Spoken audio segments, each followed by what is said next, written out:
Well, good morning, everyone. I'd like to welcome you to the Cook County Board of Commissioners regular meeting today, Tuesday, March 28th at 8:30 a.m. And if we'd rise for the Pledge of Allegiance, please.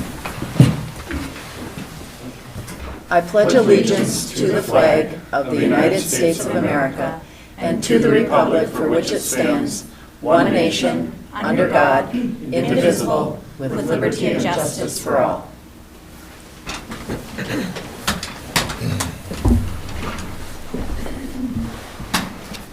So this morning in our agenda, we have a couple of things we would like to change. First of all, we'd like to move item 4C in front of 4A, just because we know there's some members of the public that it would be helpful for to have that item moved forward.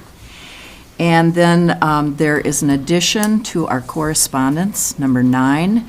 We want to add B, a Minnesota Department of Human Services letter. Are there any other additions or changes to our agenda? Madam Chair, I'd like to make a motion to approve the agenda as amended. Thank you, Commissioner Mills. Is there support? I'll second. Thank you, Commissioner White. We have a motion and support. Any further discussion? All in favor? Aye. Aye. Opposed? Motion carries.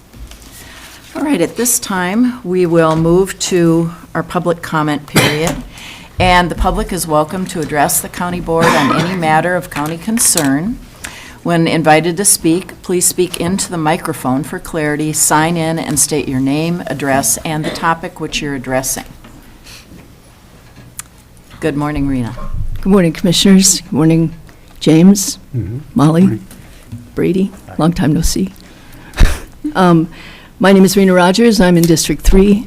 This morning, I would like to talk about the HRA and EDA merger.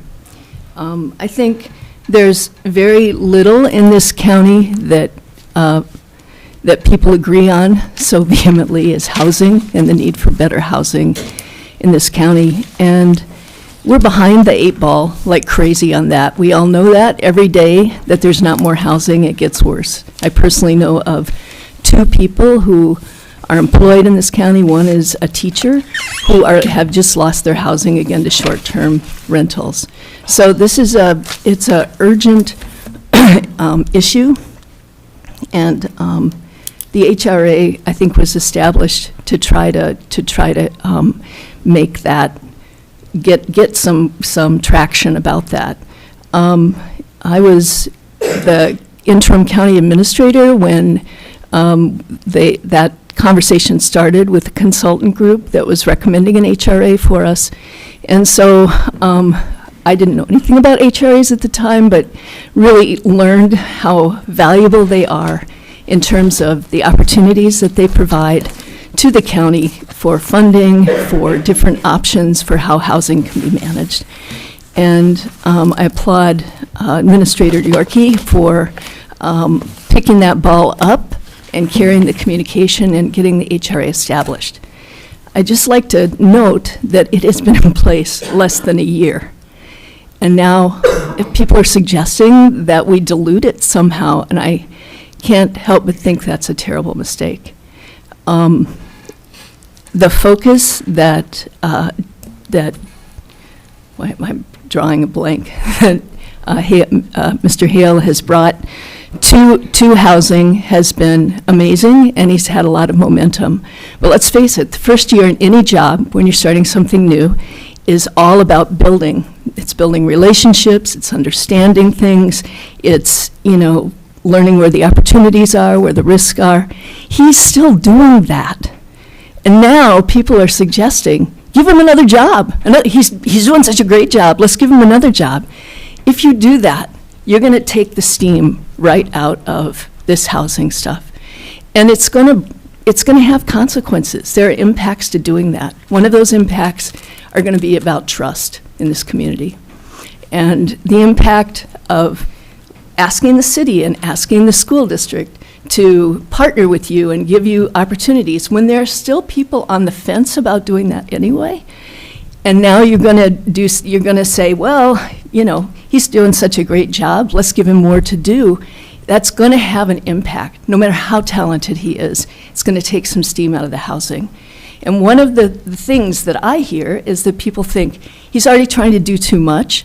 Maybe we shouldn't throw more on his plate right now. You know, maybe give him more properties that he has to manage, because maybe he won't be able to focus on those.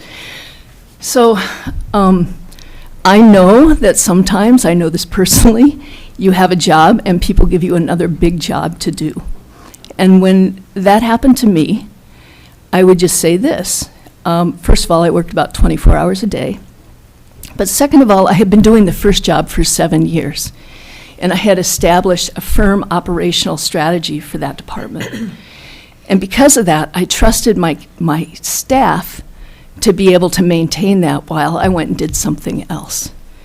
If you do this in the first year, there are going to be impacts, and I would just really ask you as commissioners, it's ultimately going to be your decision, but to really weigh not only the opportunities of merging these two departments, but what are the risks, and does one outweigh the other? That's my comments for this morning. Thanks so much. Thank you so much. Are there other members of the public that wish to speak?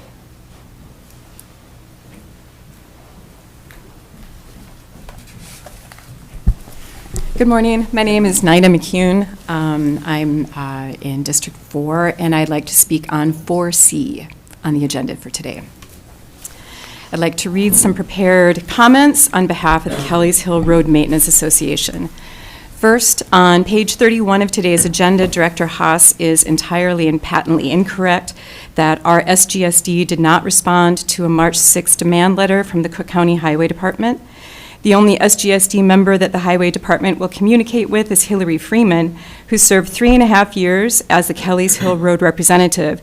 Ms. Freeman emailed the Highway Department's road maintenance superintendent, Matt Neschheim, on March 15th, addressing the letter, and Mr. Neschheim responded to her within 30 minutes saying, quote, "Glad the Road Association agreed to the letter. I've included a printout of this email in Exhibit E in a packet I'd like to submit to you."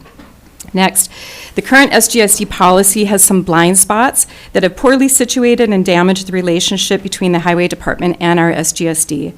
The Highway Department has mistaken or perhaps not read our 2022 board meeting minutes. Apparently offered as proof of an election, the minutes state that the current board members will continue on the board. There's no mention of any election in those minutes for road representative. And until 1 month ago, we did not hold any elections for any position since 2019.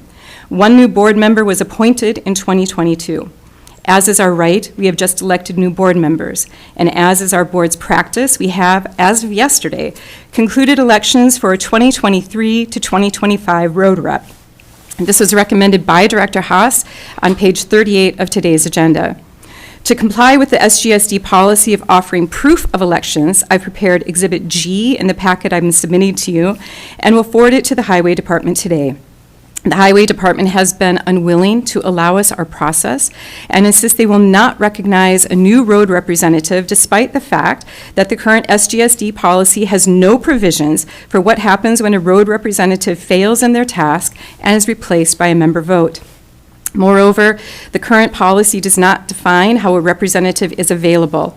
The Kelly's Hill Board defines it as being physically present, willing, and able to look at road concerns. This is important if someone will be speaking on behalf of a service district, that they have direct knowledge of issues as they arise. As you can imagine, with the winter that we've just had, just being able to answer the phone is not enough to check on snow plowing that was, according to the contractor, 1 pass in and 1 pass out.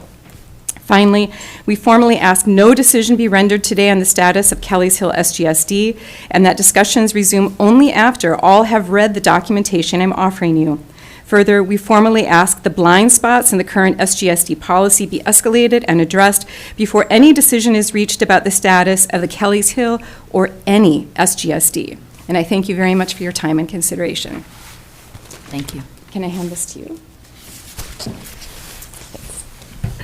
Are there other members of the public that wish to speak this morning?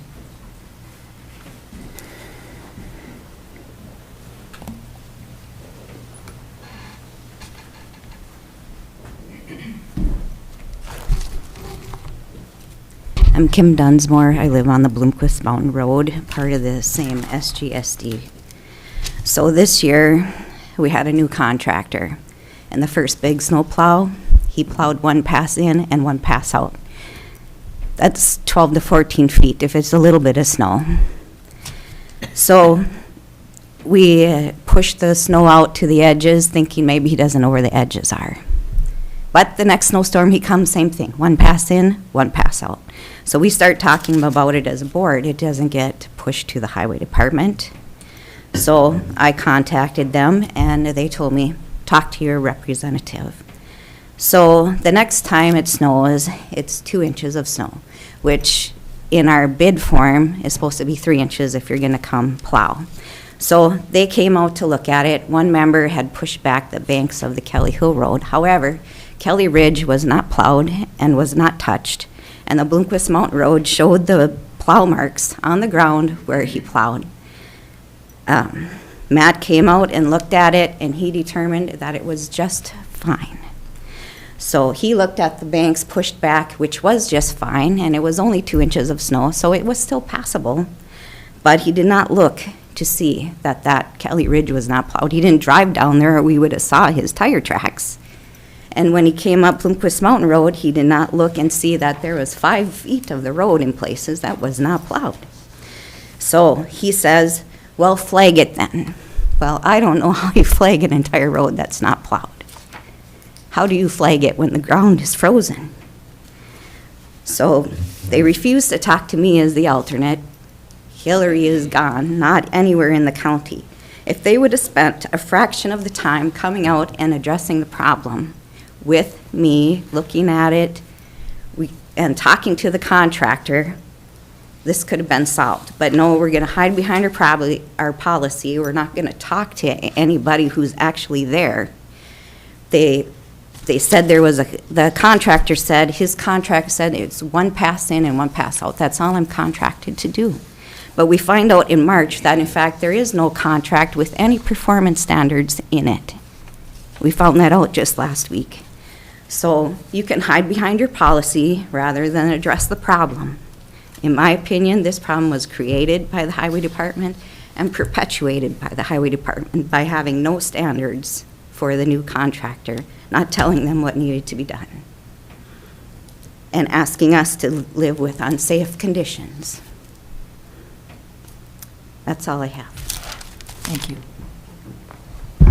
Are there other members of the public that wish to speak this morning? Are there any comments that have been received by commissioners to read this morning? I've not received it. I've not received any. Nope. All right. We'll close public comment at this time and move on to our consent agenda. Is there any item a commissioner would like to pull this morning?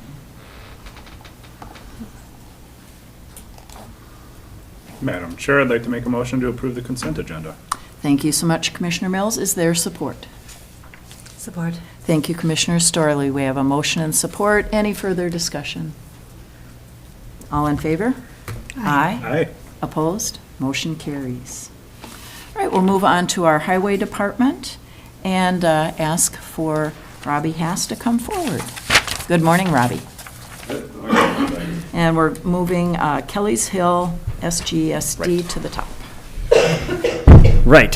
So dissolving a subordinate district isn't anything new.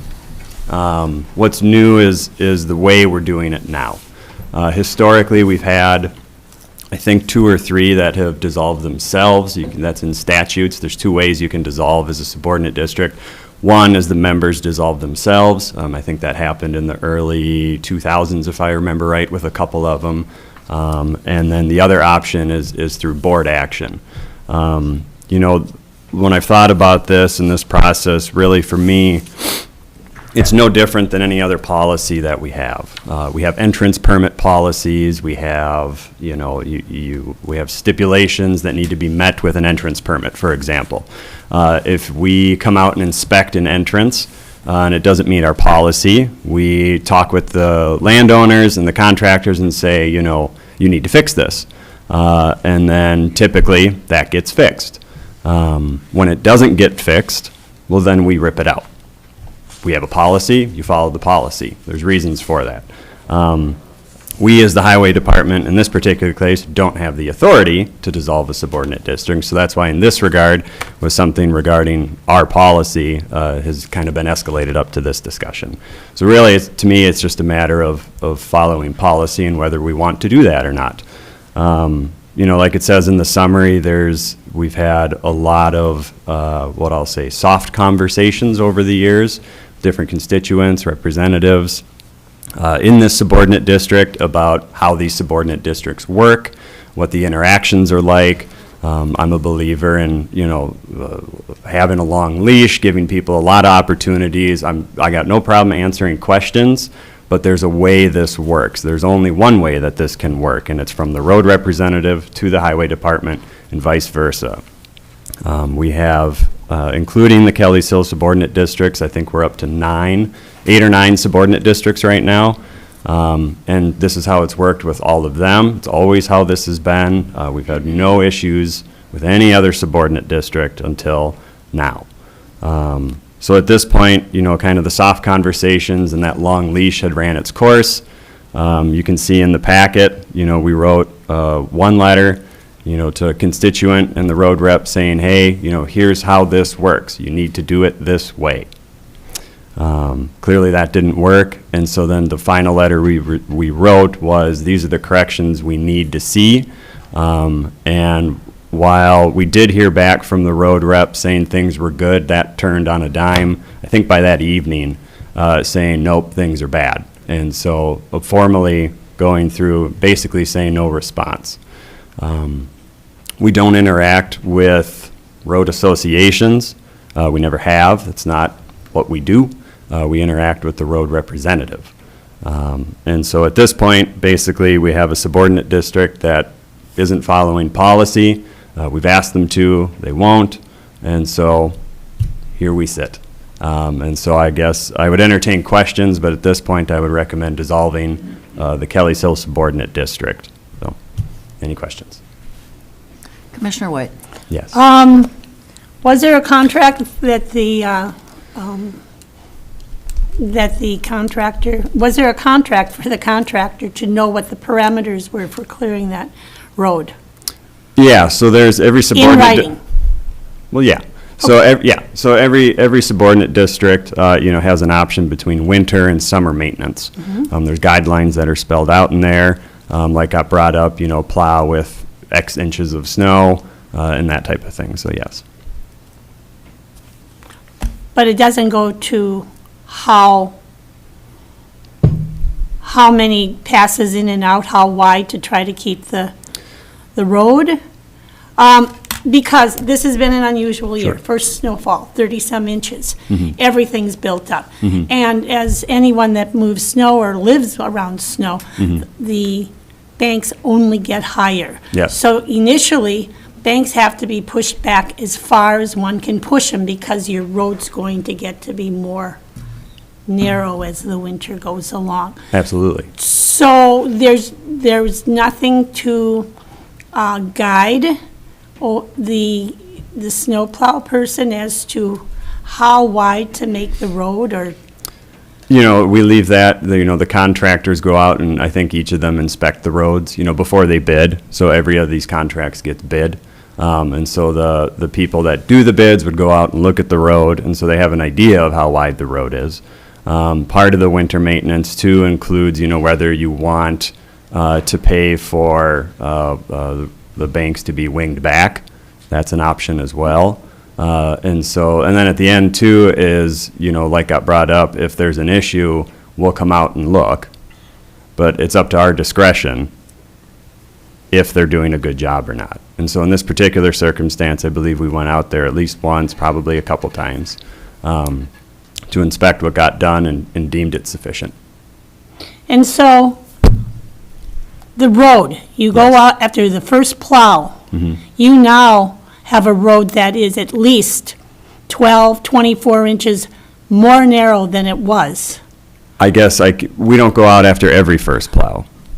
Right, but I'm just, probably this is what happened, because, and so, as the winter goes along, it's going to get to be more and more narrow.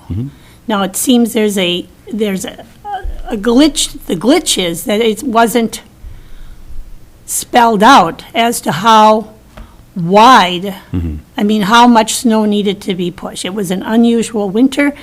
The first snowfall, the second snowfall, much greater than usual. You don't usually have to deal with that much snow as a plow driver till this time of year, till February. Then you bring in the plow and push back the things. So and the consistency of the snow, wet and heavy. When you plow snow, you've got to go fast enough to throw that snow over banks that you build up. And when it's that thick, the only, you bring in heavier equipment to manually push it back. You bring in a road grader to really push it back.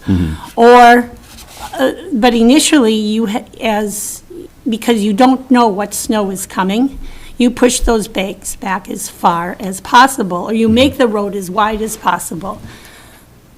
It was really impossible after the first snow to know actually where the ditches were, where anything was, because it was too deep everywhere. And the first plow, when you plow, you set the banks, so you know where the road is when you go in and plow going forward. So it seems that, I don't know whose responsibility it should be, but there needed to be more direction for the plow guy to, as to how wide the road needed to be. I'll take our own driveway. We pushed it and pushed it and pushed it, and pretty soon I'm going to have to go out the driveway sideways on two wheels because we can't get it back any farther. And our local wingman is running dogs somewhere. And so there's no equipment, we don't have it. So, and so roads are even worse when you have to share them with somebody. So is there a way to rectify this going forward? Because it seems as though there's a communications problem. It's not the highways solely, but have road associations, I don't know, been given the direction that would be helpful? Like this is what the snowplow guy needs to know, that you need to keep doing this. And then as a road association, do you then say, when it gets to be this narrow, we have to pay the extra and get somebody to come in and really push it back? Normally, and I speak because my husband plows commercially, so we do roads, and I know what it is in the issue from this year. Normally, the road association or the people on that road about in February have to pay to get somebody else to come in and really widen the road to make it through. This winter was backwards, where you get dumped on with all this snow first off. So the frustrations on everybody's part is really unfortunate. And now it's March, and we're all sick to death of all this snow and ice and everything like that.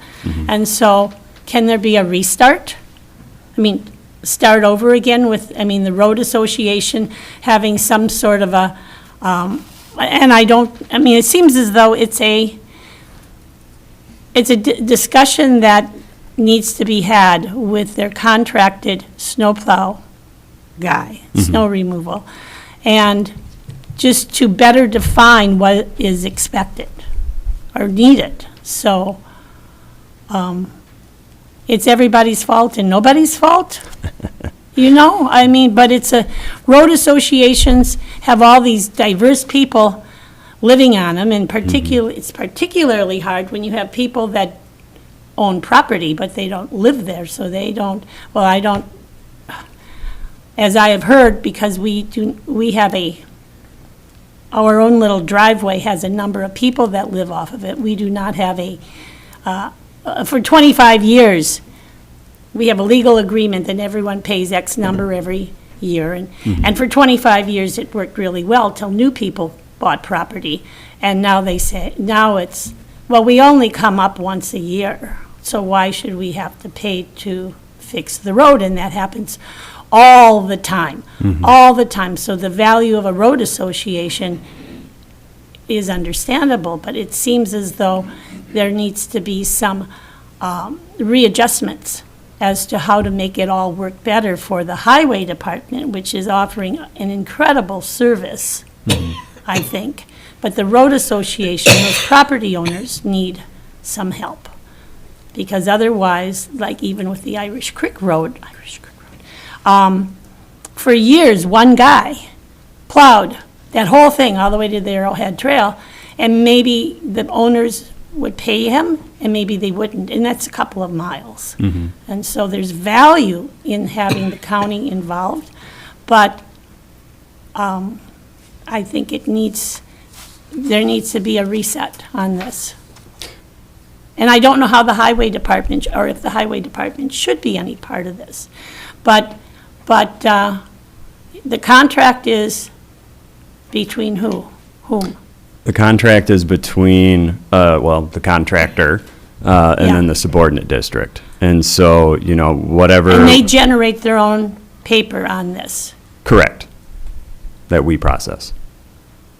Okay, So our role in this is to provide kind of an expertise. If you want road work done, here's what we recommend. If you want plowing done, here's what we recommend. When issues arise, and the road representative gets a hold of us, we go and check it in the field.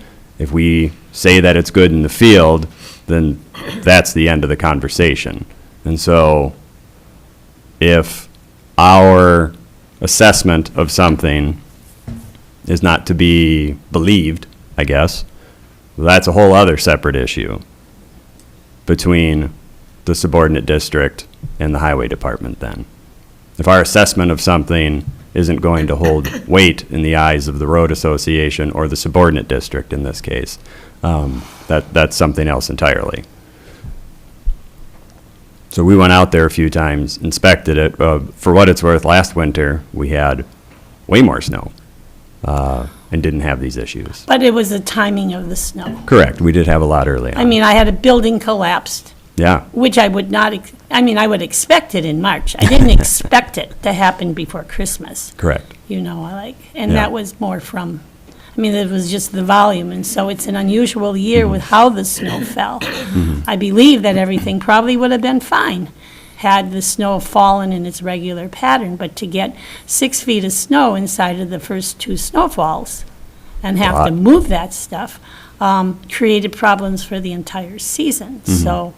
And I guess, too, to speak to the point of a reset, if you will, I think it's beyond that. We've had, like I said, this isn't just one bad instance, and we're here talking about this. It's since its inception of bad instances and either non-compliance, not understanding how the process works, really just looking at our subordinate district policy and it not being followed. And wanting to change things, wanting special instances. For example, when we issue bids, we accept the low bid. Obviously, if a bid comes in at $1 million, that's outrageous and we're not going to accept that. But at the end of the day, we accept the low bid. That's how that works. The subordinate district does not get a say in that. They don't get to cancel a bid and then reissue it again. We did that once for this specific case because we had made a mistake in when we contacted about summer or winter maintenance. I can't remember. And so we acknowledged that and we reissued the bid. But it's kind of an ongoing want of different things. At the end of it, be a road association then. If being a subordinate district isn't working out, there's nothing, you be a road association and just remove the highway department from the equation. But when you become a subordinate district, you have to follow our policy. Your road association rules don't matter. You're a subordinate district now. You follow Minnesota statute. You follow the highway department's subordinate district policy. And so really it's just that. That isn't being followed. And it's just not working. And so here we are. Yes. Other questions, Commissioner, or, excuse me, Administrator York? Yeah, thank you, Madam Chair. Robbie, is the county required by law to, if somebody approaches us and says we want to create a subordinate district, are we required by law to honor that request? Well, I guess I'd almost lean on Brady on that one. There's a lot of front end or back end, however you want, front end work that I think the auditor's office has to go through. And I guess I'll let you lead that one. There's two ways it can be created. One is by the county board seeing a need and establishing it, or a referendum can cause then a referendum can then cause the establishment of a district also. But it's a referendum of qualified voters, if I remember correctly, in the statute, which I think are best, there's nothing in statute that defines qualified voters. We know registered voters, we know eligible voters, we know all of that in the statute. There's nothing about qualified voters. So we've had a number of opinions over the years. Different county attorneys have had different opinions on what it is exactly. So we've never chosen to follow that because we're not sure how it would come out. Most of our people that live in these districts are not registered voters or eligible voters in the district where it exists. I don't know if this one's any different. I don't remember, but so the board's just simply chosen not to follow that, and so they created this under their own branch of the statute. Does that answer your question? So we have to, I mean, if residents want to create a district, we have to create it. Is that correct? I think guess there's, that's what I'm getting to, like, yeah. because so I guess the other question I have is, like, how common are these districts across the state? they aren't. We're the only county like this. Oh, Yeah, this is very unique. This is a very Cook County thing.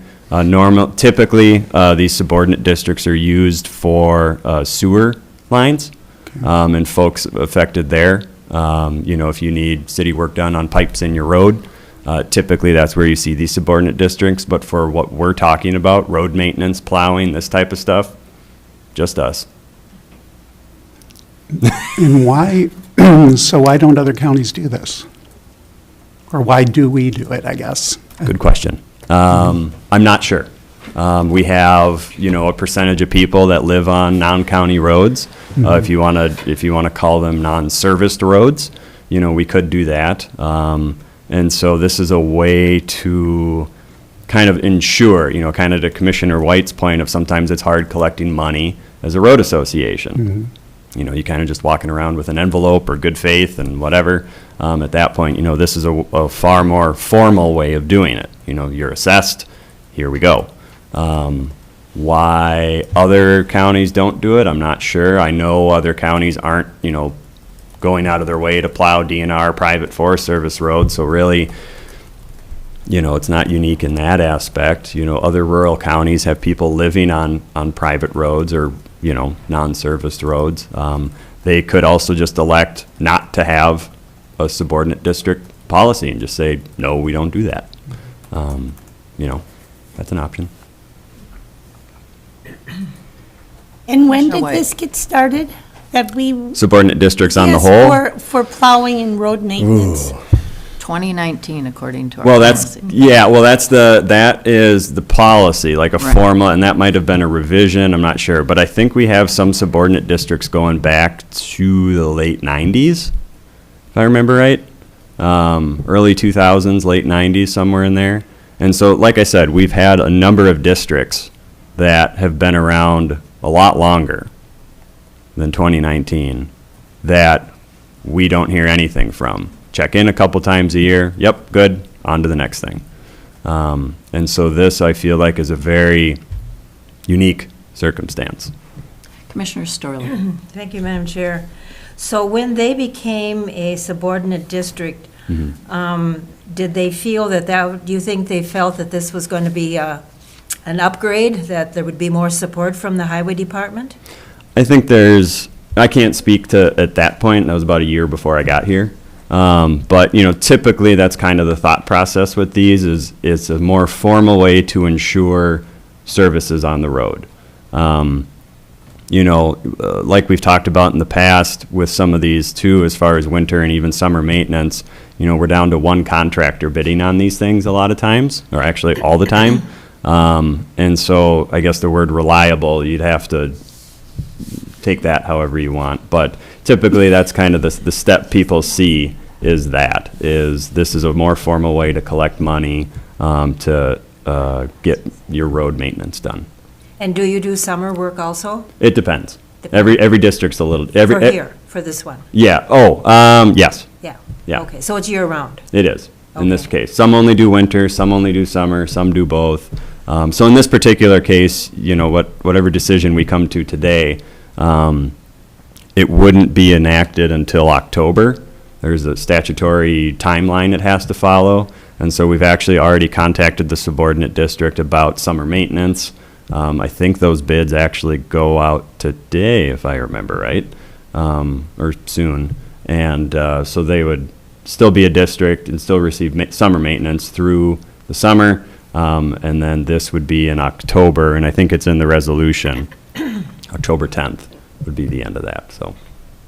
When a contract is awarded to somebody to plow, wouldn't you, I would think that it would be between the group of people and the plow person. Make it wide, do this. Some roads are narrow, you can only plow so far on the edges. That Yes. I've noticed this winter. Rather than come to you. How does that work? Well, it's the road, it's not a group of people. That's the Association. first very important thing, Oh. is it's the roadway representative. It is one person. One. Because otherwise, what we're doing is answering phone calls from every person in every subordinate district that has an opinion about how the road should be done. Working with a roadway representative knocks that down to dealing, interacting with 9 people, call it 18 if you want to include a contractor into that, which is the only way we can do this. And so that could be why other counties don't do this. But to that point, yeah, the roadway representative and the contractor, and us, it's kind of a team to make sure that, things get done the way they want. If the roadway representative is hearing or sees issues with the work that is being done, then they contact us and we talk to the contractor, just to ensure. And so that's when field visits can happen to ensure things are getting done properly, or if something's getting missed, hey, go do this. Yeah. Well, it sounds like communication has been dropped. Yes. And is that from you to the representative? We've been hearing from the representative. Okay. And I'm not sure, again, talking about this, I think where I've landed on it, it's just we're following our policy. And so we've asked constituents, the road association, to follow our policy, work through the roadway representative, and work with us and the contractor. If our assessments of the work being done are not to your liking, that's a different story, like I was saying. But, when you read our policy, that's the crux of it, is that. We will come and assess. We don't do that in a lot of other districts. To say this is a demanding district, I think would be accurate. Again, when we come out and look at something and say it's fine, and then that is not believed, that's a different conversation. Thank you. You're welcome. Commissioner Mills. Thank you, Madam Chair. With your permission, I'd like to call on Tim Nelson, because he was indicating something. Am I taking too long? Maybe that's what it was. Sorry. He's a historian Oh, there we go. with this. Yeah. No, thank you, Madam Chair, Commissioner Mills. Just to answer a couple of the questions and put a historical context into this, why these even came about in this particular county is historically, because we do have a lot of roads, a lot of unserviced roads, a lot of private roads, a lot of roads with questionable ownership and creation and such, there was a push many years ago, decades ago, to have the county take over county roads or do a lot of the county roads. At that point in time, the commissioners determined they did not want to take on and have a lot of county roads because in order to do so, they would have had those roads built up to county road specs. And nobody wanted to go through the cost, expense, and everything of bringing all those roads up to that level of expense. And so some research had been done in terms of how alternatively can this happen, and that's where the subordinate service district option came through. And it is correct that, Brady's correct, that there are two ways in which that can happen. And they can be created by townships or they can be created by counties. And they can be created, by the county boards or township boards initiating a public hearing, or they can be created by referendum of the residents in that area that want to create the district. We do have other districts, subordinate districts in the county relative, as Robbie had referenced to septic. We have the Caribou Lake Subordinate Service District, that's for environmental monitoring. And I've been in other counties where we've had other types of subordinate service districts, none of which else in any of those other counties are related to roads. So perhaps Robbie's right that this is the only place that has any dealing with the roads, but it is sufficient for dealing with the roads. But in any case, whether it's by the county commissioners setting up a public hearing to go ahead and establish a subordinate service district, or if it's a referendum by the residentials and the populace, a public hearing is held and the decision is made to create or not create by the county board itself. It's not a vote, and the people can vote to dissolve it, but they can't, the county board of commissioners has to make that determination. So I only wanted to bring some context in. I know we had that, Commissioner, can they just dissolve the board and such like that? I just wanted to add some context. All right, thank you. Thank you. Administrator. Yeah, I just wanted to note, I mean, if we're the only county that does this, that tells me that we don't have to do it. Because if it were required by law, every county would have these kinds of districts for snow plowing. Yeah, anytime I've talked with my counterparts, across the state about it, the response is, oh yeah, you're the only one with these. And maybe there's a couple that I don't know about, but from conversations I've had with folks, it sounds like we are the only ones. Commissioner White. Well, maybe it's because we're a pretty odd county, where we have all these taxpayers, property owners that live in the woods, which you find the woods off of the beaten path. And they are on roads, and it's a safety issue. Sure. I mean, it's a safety issue. But it seems that the issue was communications originally. If there was no contract, I mean, there's some big misunderstanding between. No, there's a contract. No, sorry. not with the snow removal person, the snowplow guy, and the representative for the association. What were the expectations? Somewhere, they were not defined. There was not, and they were not defined well enough. If the person moving the snow felt once in, once out was all that was required. Sure. For the set price, then the communications fell apart. Not with the highway, and to be disrespected as the highway department, and that's inexcusable. The frustration has to be, I believe, is emanating from the fact that the expectations of the people living on the road are different than what the plow person thought was required. There should have been perhaps a conversation saying, we understand about this, and because I'm sure the bid was made based on that expectation. So, I guess to that point of, the comment about how it was plowed is, I'm going to lean on the expertise of my staff in this case that went out and looked at it. Not just one person, several people on multiple occasions went out to look at it. Like we've talked about in other committees about, road cross sections. If the trees are right up against the road, you can't push it back anymore. That's the end of the story. If the road rep and the contractor and us deem the work sufficient, and now there's a group of people who think otherwise, I think that's a whole other separate issue then. I think I want to come back to is just the process that's been going on throughout, basically the entire lifespan of the subordinate district, of an unwillingness or a lack of understanding of how subordinate districts work. And at this point, it's gotten beyond kind of a long leash and asking questions to understand things. And, at this point, it's just not following policy. And so, as a county, do we want to follow our own policy?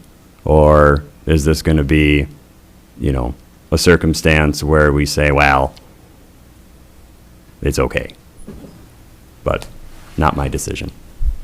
I'd like to take us all back, and Commissioner White, you weren't with us, but we discussed at length subordinate service districts last year. And as a District 4 Commissioner, I get calls from subordinate service districts if there are issues. And I am aware that the Highway Department can be pretty overwhelmed pretty quickly by people who are not the highway representatives contacting them. I remember an issue up on Poplar Lake a couple years back that occurred, and I did not know who the highway representative was at that time, and I'm getting calls. And I understand, the process, and I think we clearly, in the policy, have explained that process, that the highway representative, or the road representative should contact the highway department, and that members of the subordinate service district are to call that one person. It's a point of contact. And that's what I see as being the issue here, that the policy is not being followed because of the point of contact. And I guess I'd like a legal clarification from you, Attorney Hicken, in regards to that. In regards specifically to what? To the point of contact. As you have reviewed the policy, is that appropriate? Is that legal, that it should be the road representative to the highway department? Well, I think with this setup, there's a legitimate government interest in keeping the contact down to one person, because there are, did you say 9 subordinate government service districts? So in order for the highway department to be able to run this program, it needs to be run in an efficient way. So the policy comes with the offer of the service, and without the policy as it is, it sounds like it would be an unworkable program. Okay, thank you. Commissioner Hawkins. Yeah, thank you. I have a few questions here. Sure. First of all, you mentioned that SGSD, some have in the contract winging back Sure. banks. Did this SGSD have that in the contract? I don't know off the top of my head. Okay. And this contractor was new on this SGSD, correct? That I also don't know off the top of my head. Jana's saying yes. And that's why I was wondering if this contractor maybe didn't know the road that well, or what that communication was. My next question is, you said you did field visits. Was that representative physically there when the field visit happened? Like Hillary Freeman's the roadway rep. My understanding is yes. She was there and said everything was okay. All right, that's. Did she say it was okay? That's what he just said. Pardon? That when they did the field visit, the rep said the job had been done fine? We said it was okay. Yes. But the representative agreed with you? I I'm guess I didn't. assuming, yeah, well, and like I said, that kind of gets to the crux of the policy, is if we come out for a field visit, and determine, okay, so people must be listening. Yes, there was winging back included in their Okay, good. contract. It always helps to do these lives. Only one bidder, yeah. But yeah, the crux of our policy is if there is an issue, if we have to do a field visit or whatever, and we come out, and it's not just me or it's not just one person, typically we come out with, our superintendent, our maintenance superintendent, supervisor, and maybe some of the maintenance workers as well, to get a really good breadth of, eyeballs and knowledge to look at something. And whether it's the roadway rep or the roadway representative at the behest of other people in the subordinate district, call us out to say, hey, come check this, we think there's issues. And if we come out and say it's okay, again, we said it's okay. Okay. So on to the next thing. So, none of the contracts with any SGSD for winter maintenance state how wide those roads need to be? Or I don't how- believe so, no. Do you see that as a problem? I guess that. No, when you I put see on it as, you can, because there's a lot that goes into it, like we've talked about. If you have a 14-foot wide road, and there's no trees next to it, sure, got plenty of room to kick things back, right? You have, in theory, lots of infinite space to move snowbanks back and keep your 14-foot wide road.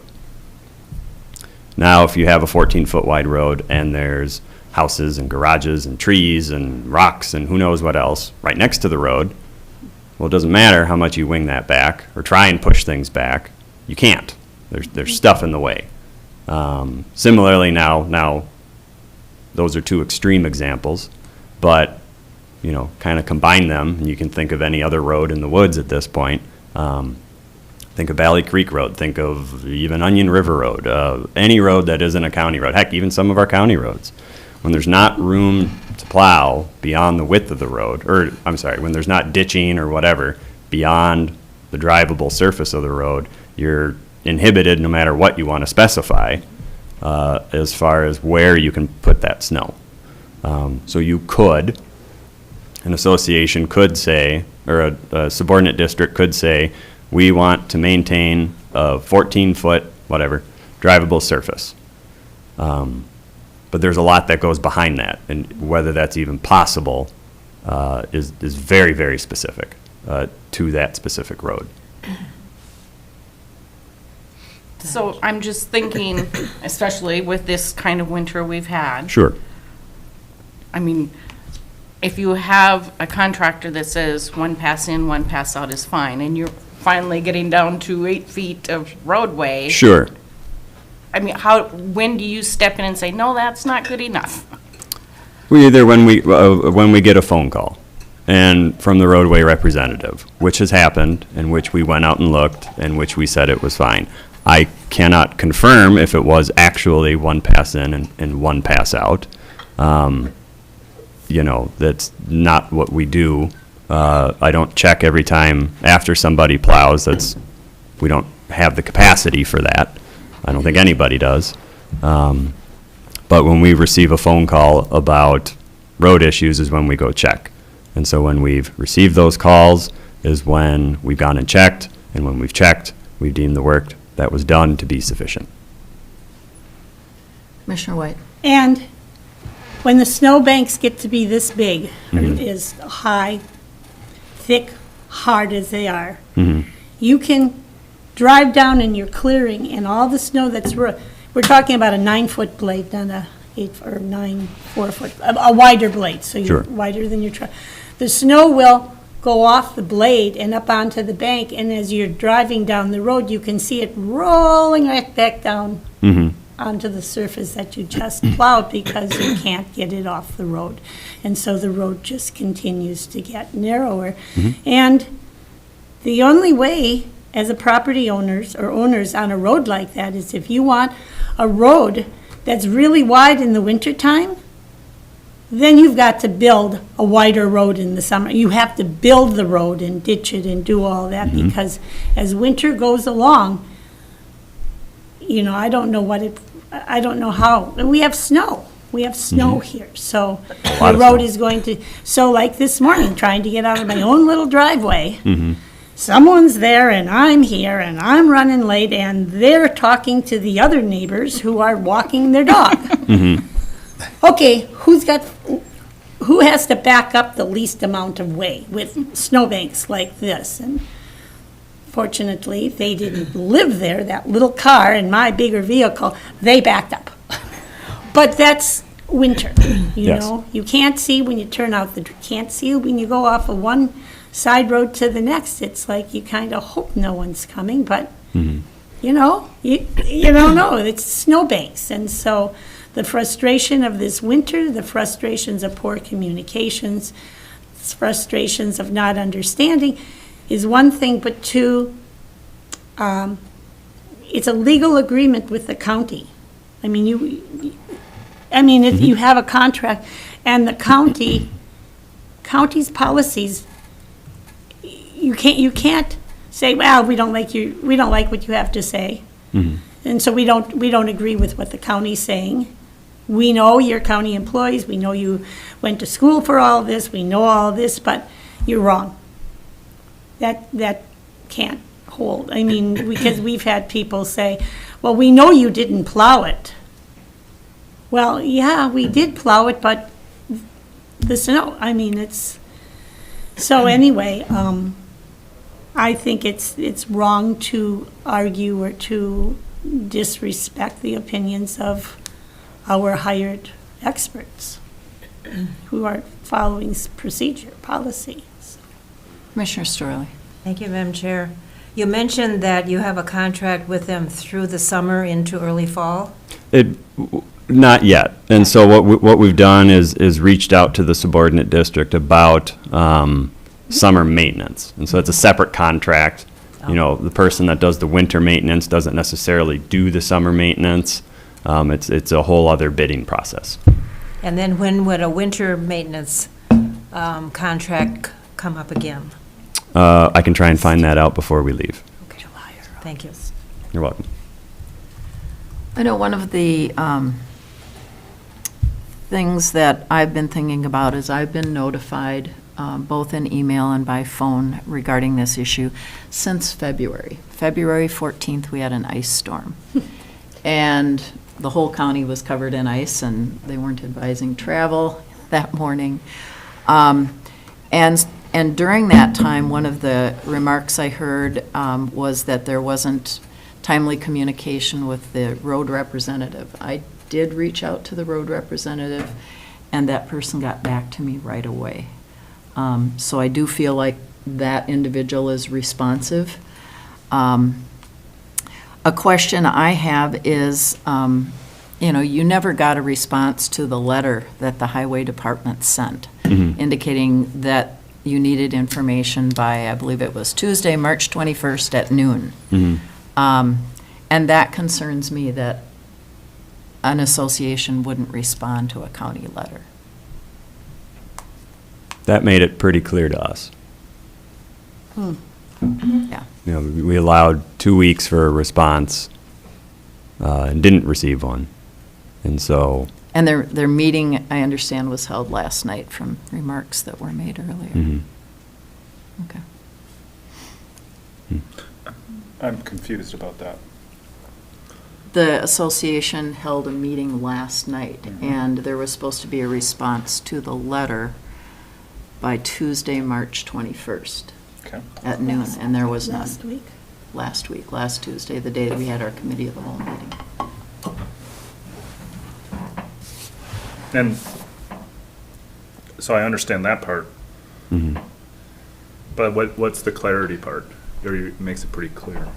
Or That there's just we asked them to respond with, this is how the policy works, this is how this is going to work going forward, and received no response. And so that's what made it clear to me to come to here today to say this just isn't working. Correct. This is not a hearing. Yeah, this isn't a the public hearing has ended. Or excuse me, the public comment period. And for what it's worth, the winter stuff is in August or September. You're welcome. Other questions or comments? Commissioner Mills? Thank you, Madam Chair. From public comment, I heard a number of things that stuck in my mind, and one is, well, kind of two conflicting things, actually, but one of which was, pointing a lot of the responsibility on the highway department and some of the challenges are being projected onto the highway department versus, I think, as Commissioner White is saying, it's maybe more appropriate on the contractor themselves and/or the contract. With the association, I mean, Yeah. the road association people, they decide what the contract should be, I would think, because there are some contracts that, like at the Hovland Post Office, it is required that, I don't know what the snow depth is, I think it's like 2 inches, that's the trigger, but they also require sand. I mean, that's a stipulation, it's a requirement that there will be sand. And so every contract could be different, but it's not the highway department's responsibility to do that. I mean, they are providing a service that is pretty fine if you live on that road and you don't have to collect the money yourself and fight to get, it's a pretty nice service, But beyond collecting money so your road gets plowed or upgraded, I don't think the highway department should have any more. You've got enough roads. Yes. For what it's worth, too, I guess, a big part of this was what kind of got dubbed as ghost plowing. So somebody else was plowing the road outside of the contractor. I think that, correct. I get it. Yeah. And that even got brought up in public comment, admittedly, ghost plowing. That is directly in violation of the contract. The contractor has every right to bill for that. He has been there numerous times when the road has already been plowed and hasn't billed.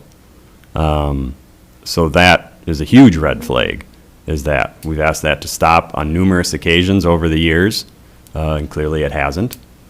And so, to us, clearly there's a capability and a want of this subordinate district to do their own plowing. And so that's where, if you just want to be a road, people are doing it right now for free anyways. So if you want to do that, we'll just be a road association. You don't have to deal with us. We don't have to be here today. Sounds a lot simpler. Then you can have it however you want. You can ignore our opinion and our expertise on how the road looks, and somebody is doing it there.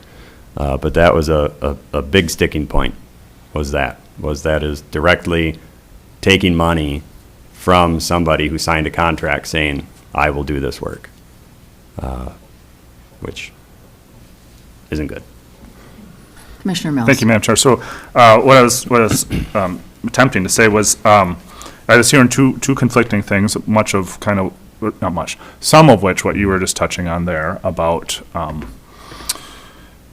maybe it being better if the county's not involved. And I was also hearing concerns about the policy, and I was wondering through this experience if you see some ways that the policy should be amended. Sure. And if we can talk about those a little bit right now, just for perspective. And this could be kind of a classic, what's the McDonald's hot coffee scenario. Is that a good analogy, I think? Where inherently we all know coffee is hot, but because it wasn't explicitly labeled, now it is.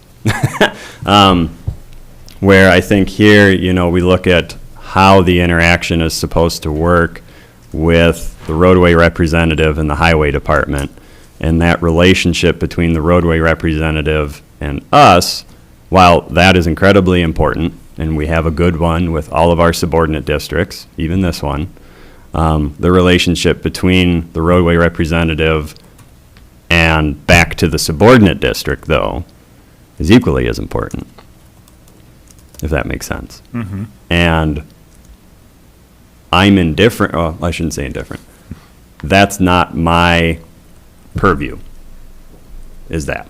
The relationship between the roadway representative and that person's neighbors, you know, I don't frankly want to be involved with that. I think that, you know, getting back to Attorney Hickens' point too of, and I think Commissioner Sullivan brought it up, you know, if we're going to start interacting with more and more people in more of these places, well, we should just make them all county roads at that point. Well, I mean, that's what it turns into. Now, everybody can call and everybody can have an opinion on how the road should be done. And that's not the intent with this policy. That's not a good way to even try and do this, would be to try and deal with that. And so at that point, I would say either take them all, if people want the road to be a county road, we should pass whatever we need to pass, make them county roads and get them up to a standard, and, you know, at a certain point, cut down trees, move some garages if we need to, and if you want your road to be 14, 15, 18 feet wide, we can do that. I'm happy to do that. But there's a cost with that. Or if you want your road to stay private, we have this opportunity. We follow our policy. Everything's fine. Clearly, it's been fine for every other subordinate district. Or don't be a subordinate district. You know, I don't know how many road associations there are in the county. I would imagine a lot. But it's not my purview to know what that is because we're not involved. And so, you know, in this case, we have a policy in place for neighborhoods to become a subordinate district. Once you are a subordinate district, you follow our policy. And if you don't want to follow the policy, and your leash has been extended or retracted, I guess, at this point, then I don't think you should be a subordinate district anymore. Commissioner Mills. Thank you, Madam Chair. I guess I'm not really clear how the policy should be amended, though. Oh, so I don't know, because I think that's that relationship. Like I said, we have a relationship with the roadway representative. And so from the roadway representative back to the subordinate district itself, what that relationship is like, I'm not sure. So, and I don't know if it would be more appropriate to interact with a board of people at each district, but I can already see on the looks of your faces, yeah, that opens up a whole other thing. So I don't know, I don't know yet. Okay. What that would be. Like I said, I don't want one blip to all of a sudden dictate us changing a lot of things. We've had all these other districts worked for, in some cases, decades, and we've had no issues. This is one issue in one district. Yeah, I appreciate that. I just Sure. thought there might be an opportunity to improve the policy. And I think it's something for us to look at, for sure. I don't want it to be just like a set-in-stone policy. But like I said, this is a first. This is a rare, we've never had to deal with this. Commissioner, it still seems as though the problem originated with when the contract was let, and the term contract is used. Was there a piece of paper, a contract? I mean, defining how the snow needed to be moved. I mean, did it say one pass in, one pass out? I think there's a depth, typically. Just for when it snows, but not as far as, No, but I guess I would. but see, but it wasn't in writing, and so is it, I think that and it's all hindsight, and, you know, you should have, not the highway department, you're just like the people in the middle, essentially. But I think it would have been with the road association, with those property owners, and then the person that was hired to say, this is what our expectation is. Or maybe the conversation should have been with the road association and saying what they needed for their road. Kelly's Hill Road, for people that don't know what Kelly's Hill Road is, it's a typical narrow, hilly, windy. It's a wonderful county road to live on, but it really is tough to plow in the wintertime, and I'm sure to navigate, and there's everything like that. But the expectations and then the delivery of, the non-delivery of, of the expectations that obviously were not agreed upon or shared with the person doing the work and doing the bid, you know, they're not jiving, and so there's a lot of frustration, and it's all because of the winter, because of how the snow fell. It wouldn't have been probably have been a problem in a typical winter. Yeah, and I would say too, you know, to the point of specifying what is to be done with the road. I mean, these are all professionals, you know. They know what winter is like. Nobody's new up here, whether it's their first time plowing the road or their 20th year plowing the road. We all know what it takes to maintain narrow roads. And so, you know, our bidding sheet for winter work, you know, just specifies a few things. You know, if snowfall is 3 to 15 inches, here's a price. If it's more than 15 inches, here's a price. Winging banks, if you want that. Sanding, if requested, do you want that? You know, and so we don't get into must maintain 14 feet of drivable surface, again, because I feel like that's such a variable thing, and also assumed, you know, keep the road open. You know, you're a plow driver, people know that. You know, these are professionals in these fields. You know, so we would trust that. And again, we've gone out there and looked and said that it's fine. So, you know, if that could be another thing to amend in here, is specifying a road width.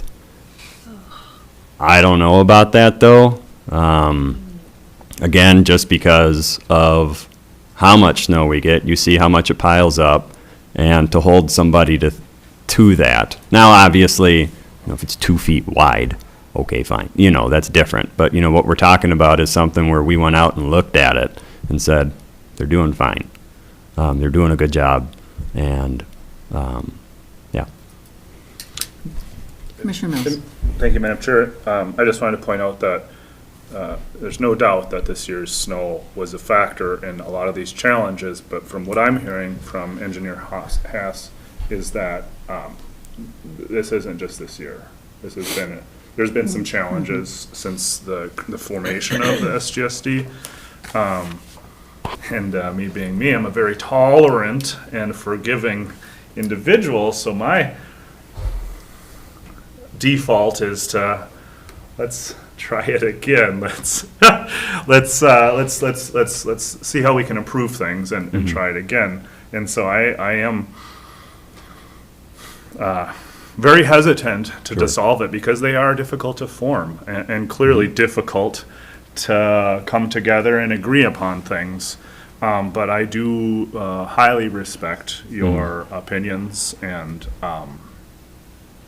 burdens and strategies, and trust that if this is what you think is the best path for the department, our organization, and the community, I respect that.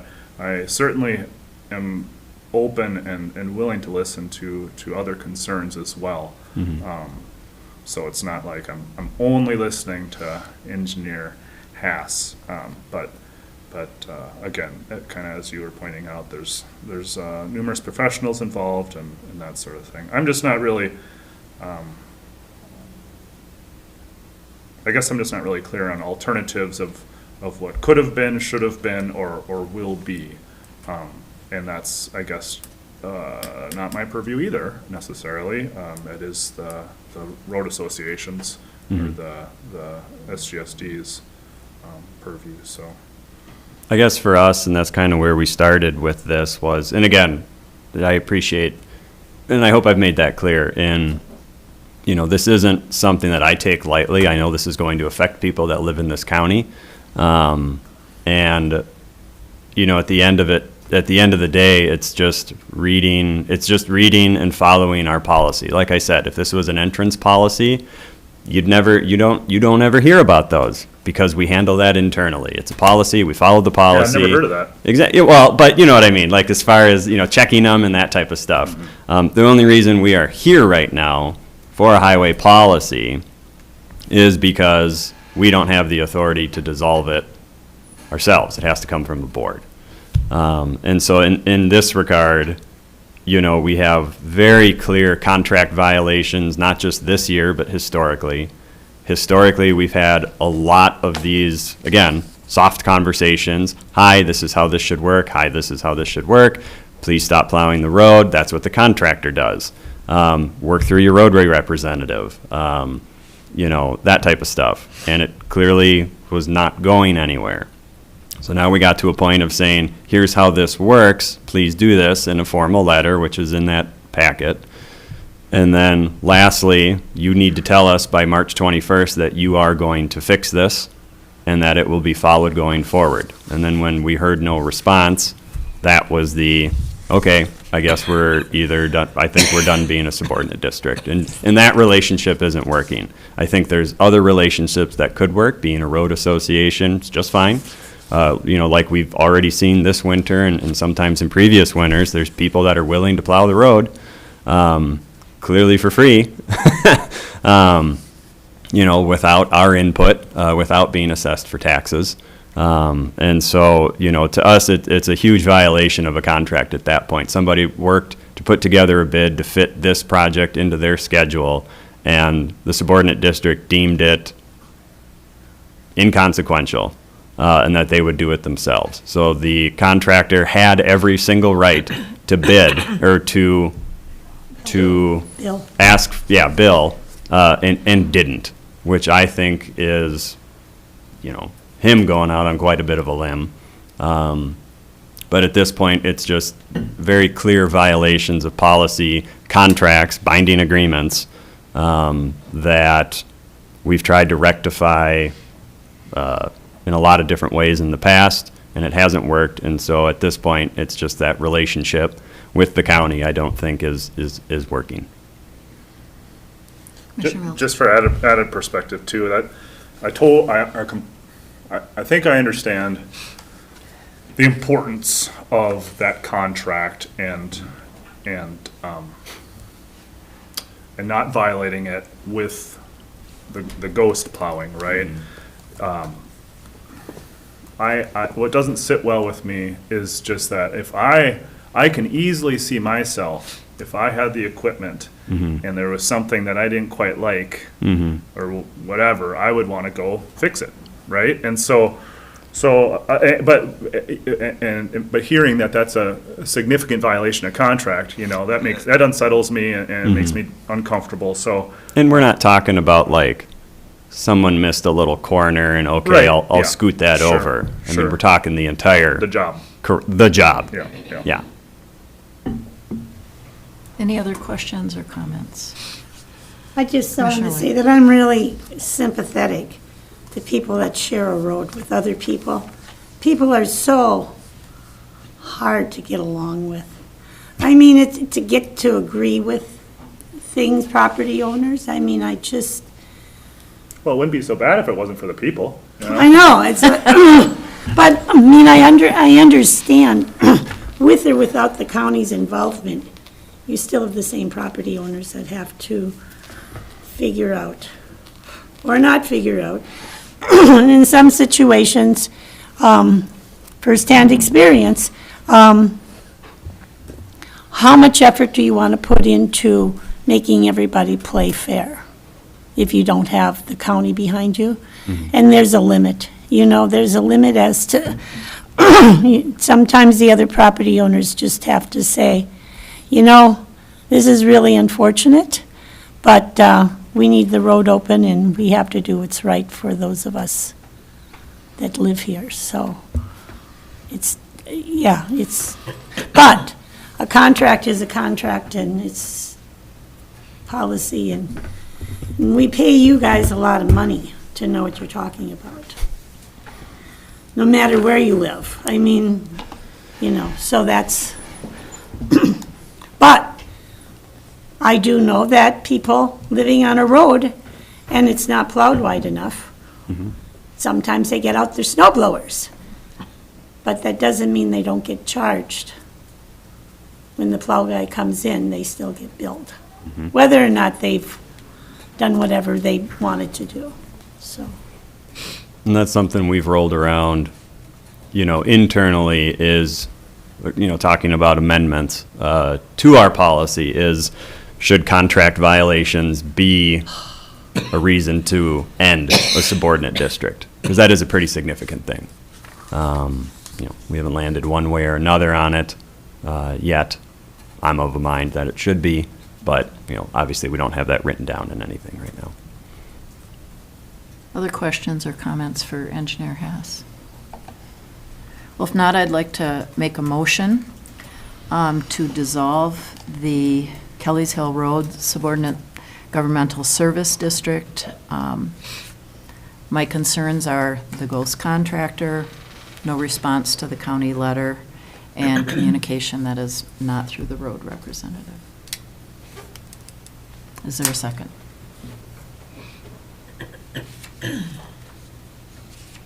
I'll support. We have a motion and support. Further discussion? I just want to say this is a tough one. It is. Because I get why we have this. But I'm gonna say the letter and the no response by March 21st is concerning to me. I want to say one more chance, and I was debating going back and forth. I mean, we have this until October 2023, so we don't have to do this today. We could delay it. But I wonder, I'm thinking out loud here. Did you know? So this would, depending where we're in the middle of how does this work? We're in the middle of a Discussion. A motion, and we've asked for discussion. Okay. Further discussion. Yeah, so this starts that there's a clock, if you dig into the statutes, that starts with, if it goes through today, that the dissolution would happen in October. So this is a decision. But again, we would carry through summer maintenance, and so October, would be the end of it then. Commissioner White. I agree. I mean, I'm of a mind, it's a very complicated, it's not complicated in the fact that highway policy and all was in the contract, and that was disregarded. I mean, that's just, you just can't do that, but I understand that a road association is not a person who's being disrespectful. It is like, there's a lot of frustration, there's a lot of, people going, I just give up, I can't deal with this anymore. There's a lot of, not good feelings, probably. It's really hard. I mean, it can really damage relationships, even if your relationships are nothing more than waving as you see the people, that type of thing. And so,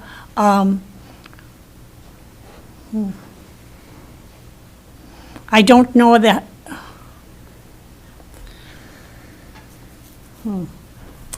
I don't know if giving time, if there were a different contractor doing the work, I mean, a private contractor, but the point is, it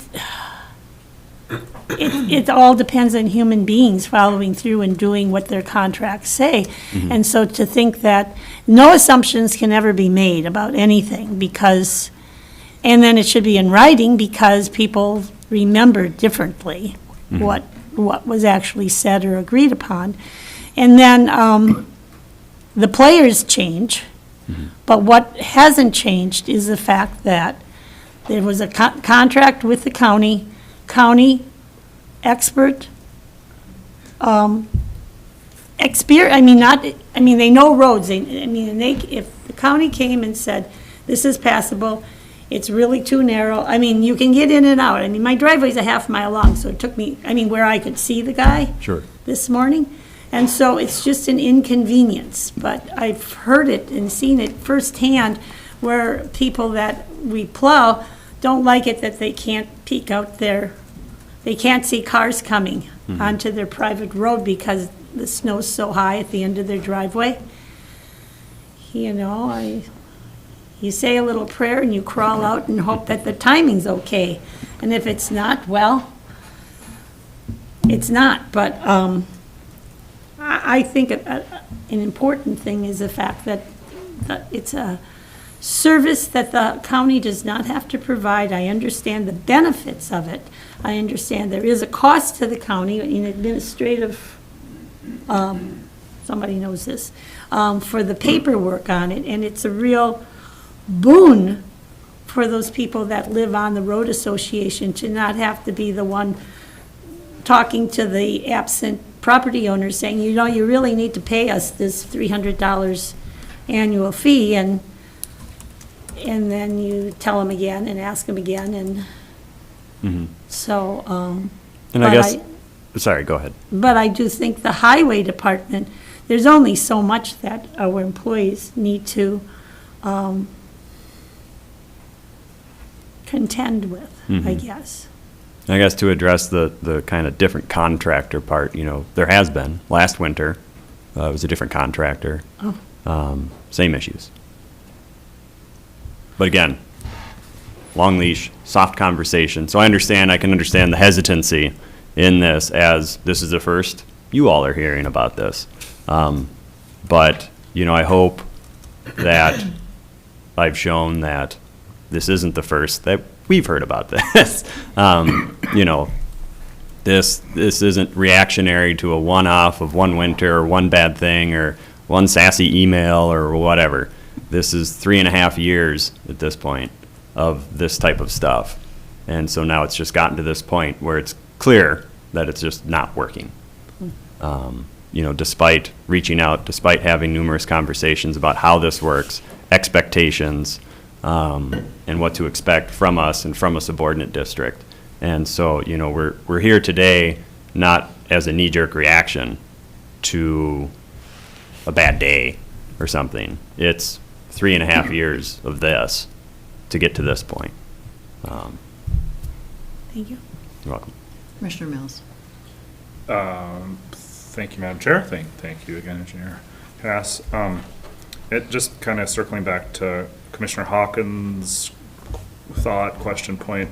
What would the consequence be if we table this motion for a month? I guess instead of October. You'd hate me, probably. Well, I guess, you know. If it didn't At the- require him To what to end? return. At the heart, To what end is a good question. I guess that's part of my question. is that, to what end is that? I don't know what would change in a month.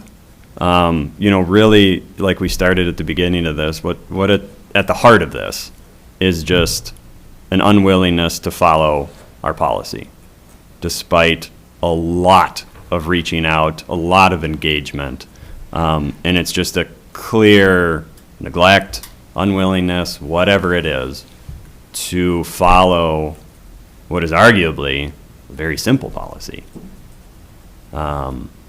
It's that. You know, that's how I look at it. Again, I brought up the entrance policy example over and over again. You follow this, we check it, and it's good. You don't follow this, we ask you to fix it. You don't do it, we rip it out. We're here today because we don't have the authority to dissolve this ourselves. We have to come to the board. And so what it is, though, is, again, just clear violation of policy, violation of contracts. I would be concerned what this would set going forward of any other thing as far as our policies are concerned. Why would we have a policy then if we're not going to follow it? and enforce it. Unfortunately, enforcement is kind of needs to happen sometimes. It's an unfortunate side to things. A lot of times you can't, that's why rules and laws exist. It's why coffee is labeled hot. It's, unfortunately, these things come up. So are there amendments we can do to our policy going forward? Probably, and I think once we're, after this, it's definitely something we're going to look at and see, is there something different we can do as far as the roadway representatives are concerned? Because really, that's our relationship. Our relationship is to the roadway representative of a subordinate district, and that's the end of it. That's where it's cut off, and that's it. We don't talk to anybody else. We can't. There's no bandwidth for it. If we did decide to do that, I feel like that can of worms, and I typically hate slippery slope analogies, but we would see that in this. We have 8 or 9 districts now, and if we're going to change how that works, and now we have to interact with a board of people to try and get consensus on something, I'm just being honest, we barely have a bandwidth for how it's set up right now. So, if something like that changed, if a subordinate district and the roadway representative themselves don't have a good relationship, it's my opinion, that's not our problem. We've had exceptions in our policy where if a roadway representative has died, that is a fair point to call an election and get a new person. But, that's a pretty extreme circumstance there. I'm happy to look at our policy and see if there's things we can do different going forward. But as it stands right now, this is 3.5 years of conversations, of policy violations, of contract violations. And so we're here because it's an issue. This relationship isn't working anymore. We can't dissolve it ourselves legally. And so that's why that's why we're asking the board. So, Commissioner Mills, you have one other thing. Thank you, Madam Chair. Thank you, Engineer Hess, for that. I just want to applaud your patience and your respectful dialogue, and you started things out, I think, a lot softer than you're ending things. And I feel like you've gotten more direct through the conversation, and I appreciate that as well. So, Sure. Thank you. Other questions or discussion? So I have a motion on the table and a second. Anything further? All in favor? Aye. Aye. Opposed? Motion carries. Thank you. Thank you.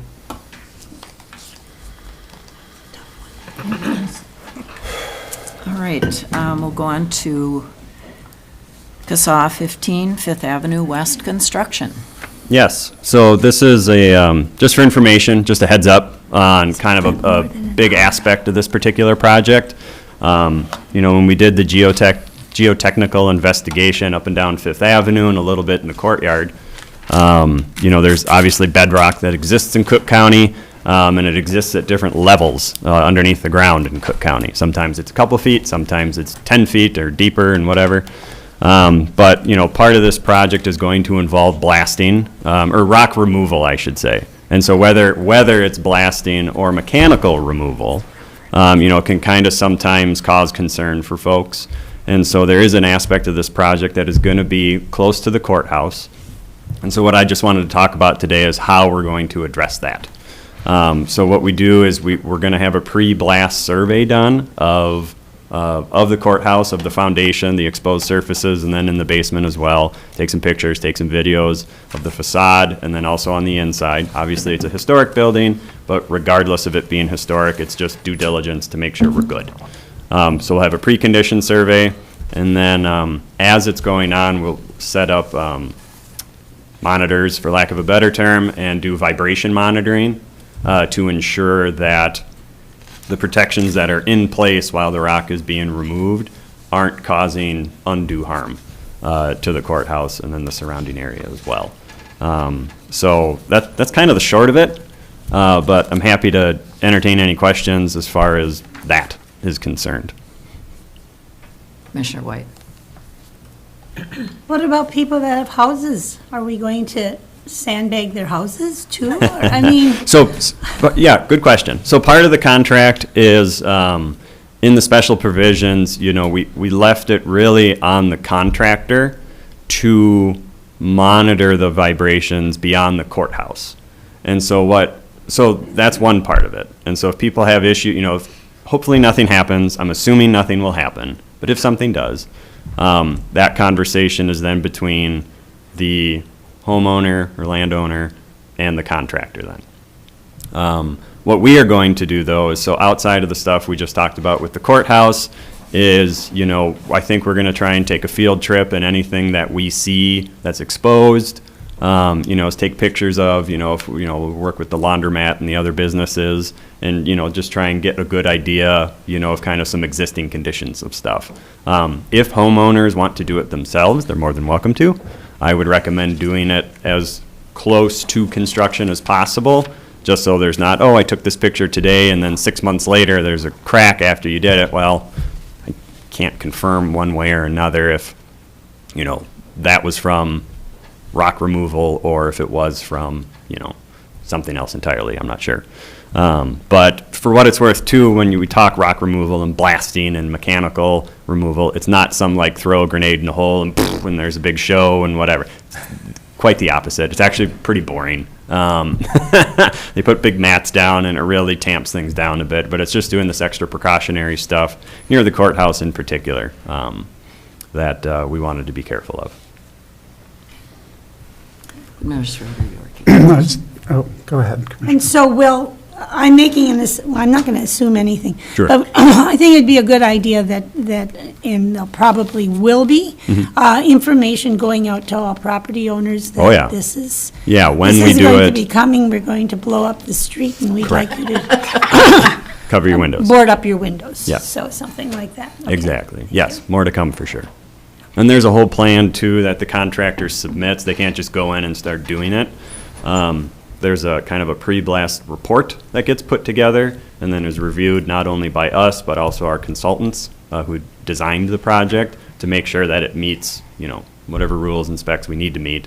And so a lot of times, that gets a number of iterations back and forth before we're all happy with what it looks like. Madam you Chair. like to speak now? Please. Thank you. And I just wanted to emphasize, when people hear the word blasting, that is the picture that you get in Oh, your yeah. mind, right? That there's rock flying all over Grand Marais. Oh.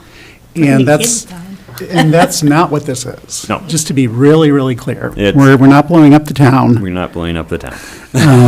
And it is going to be very controlled. Yes. But it's important for the board to understand that this is happening very close to the courthouse. And because we are working on our capital improvement plan, because we know that our foundation currently is intact, it's really important that it remains so. And so. Probably for just insurance wanted to, reasons. have a public discussion about this project. Brady said something interesting about the addition that was put on the courthouse in '98, which is that when they were blasting behind the courthouse, he was working in his office at the front part, and he said it was hard to hear. It was hard to hear the blasting. In other words, Good save. well, let me be really clear. He couldn't hear the blasting, is what I was trying to say. Right, they muffled it so yeah. well. that- Yeah. Poor choice of words. Right. He was We did have deaf to by the shut- time they were done. We did have Yeah. to shut down our computers at that time, but of Yeah. course, that's very close. Yeah, so, to that point, yeah, I know that image can come to mind, and to Administrator's point, yeah, that's a wonderful example. I'm happy that it went that way, so you can, we have an advocate, there we go. But yeah, it's a very, the hole gets drilled, a very minute amount of, whatever is needed to get it out of there is used. Big, heavy mats go down, and it's just, a thump, and that's about it. Commissioner Mills. Thank you, Madam Chair. Just a suggestion, perhaps, when, instead of saying blasting, we can say precision blasting. Sure. That might help alleviate some concerns. But what I was going to say is, I lived up in Creechville when water and sewer was brought up, Creechville Road, 4th Avenue West, and they had to blast a lot, and, yeah, it's pretty smooth. I mean, you know, there was wells up there before that, and so there were, wells that had sediment in it. I don't Sure. think that's gonna be an issue at all for the neighborhood that we're talking now. But it was, I think it was still exciting, but it wasn't, It's not I like mean, you it see was on YouTube. literally earth-shattering, but Yeah. it was not figuratively earth-shattering. That's a good thing. But you are a survivor. And I'm a survivor, yeah. There you go. I was just gonna ask, if there are opportunities with this survey, with this monitoring, with this rock removal, to get a better idea of opportunities for, any potential future, renovations, expansions to this building. Oh, like, is what we're going to do affect future renovations and No. and stuff? No. If there are opportunities to poke and prod to see what we might be encountering depending on I see. the future of this building. I don't know. I don't think we're gonna like dig out the foundation and look at it. It's more of what's exposed. So that's where like going in the basement and taking videos and pictures and that type of stuff is what we're going to do. Not so much peel back anything Sure. to look at it. If that, I think that Yeah, answers. yeah, and I guess maybe we know plenty from '98. I don't know. I'm just thinking about the geology of Oh, yeah. more specific, you know. And if there's a desire to look at, you know, the report and the borings that we took, Right. you know, I'm happy to share that. That's what I was wondering, Yeah. if that Oh, would be yeah, useful, yeah, yeah. yeah. And we didn't do it everywhere in the Right. courtyard. It was just kind of where, obviously along the project and then in one segment there. Already, What's that? the borings? Yeah, oh, yeah. Yeah, well, been that's what done. I guess we maybe missed the opportunity to go. further Oh, around, but oh. That's what there's where I was going. Okay. I see, yes. Thank Sorry. you. Yes, No. we did that a long time ago. All right, well, thank you for that information. And I know the public will be very excited to get more information as we get closer to the blasting, the precision Precision. blasting. We can even go rock removal, because I'm not 100%. It's Sure. up to, so it could be mechanical. Yep. Could be a hammer that does it. But regardless, I think that pre-blast survey and vibration monitoring as it's ongoing is kind of the things I wanted to get out there and just say, you know, we're not just willy-nilly doing this. You know, we understand there's repercussions from this, and so we want to do as much as we can to mitigate it. Absolutely. And again, very limited experience, but pretty intimate. I found the mechanical to be more disturbing than the blasting, just because Interesting. it's so loud and just kind of forever sort of thing. Yep. So, but I know it's cost effective, just whatever you have to do, whatever makes sense. Yeah, and it depends. Yep, yeah. Great. Cool. Well, thank you. Anything else? Any other questions? Now we can move on to the Great Lakes Restoration Initiative. Awesome. Yeah, this is kind of a fun one. And so what we did is kind of partner with Soil and Water. They had, there's an expiration date on grant funds sometimes. And so in this case, you know, the Soil and Water District, you know, ended up securing a GLRI, is what it's called, grant. I think it was a couple of years ago or last year, I'm not sure. But then, you know, it expires, I think it's 2024, November of 24, something like that. It's a couple of years. And there's a set-aside amount of funds that typically go towards labor and, you know, hours like that. And so Elena had reached out to see if we could help spend that money. And I was like, well, I'm happy to spend somebody else's money. No, but we wanted to do it in a way that fits. It has to fit with the initiative, you know, it has to fit within the grant.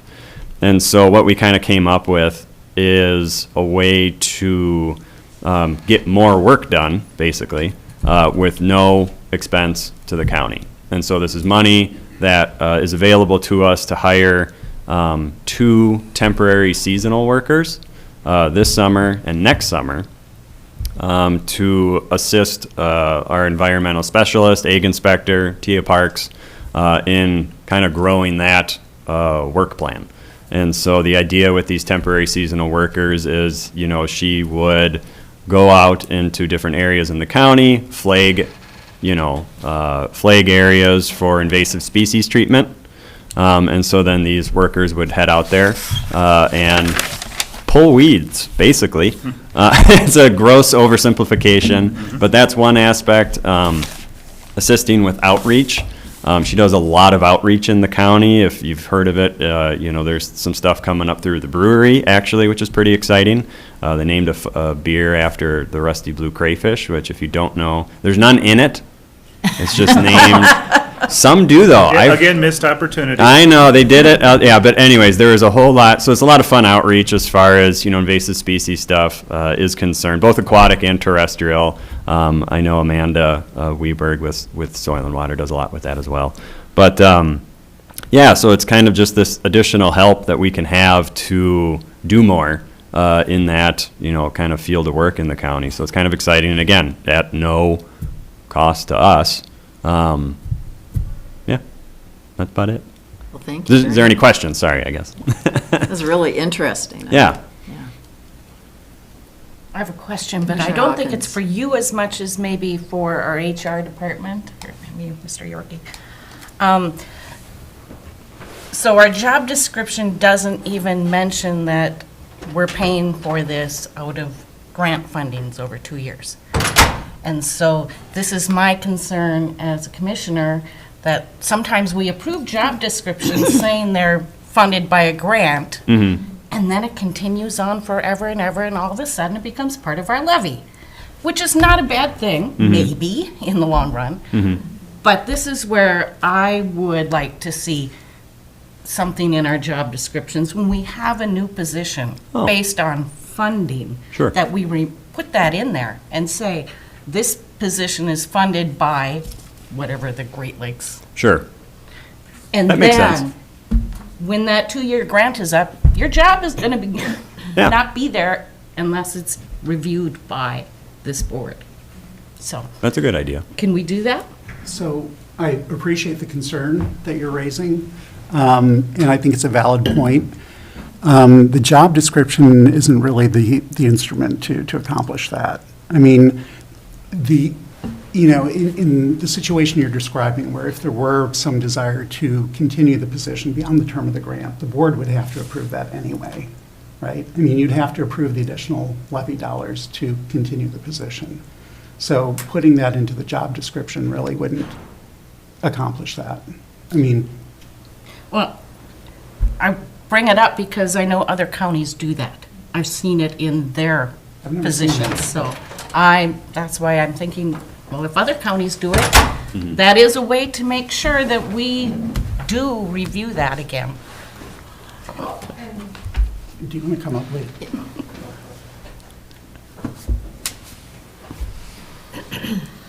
Very nice that our Human Relations Director is right here.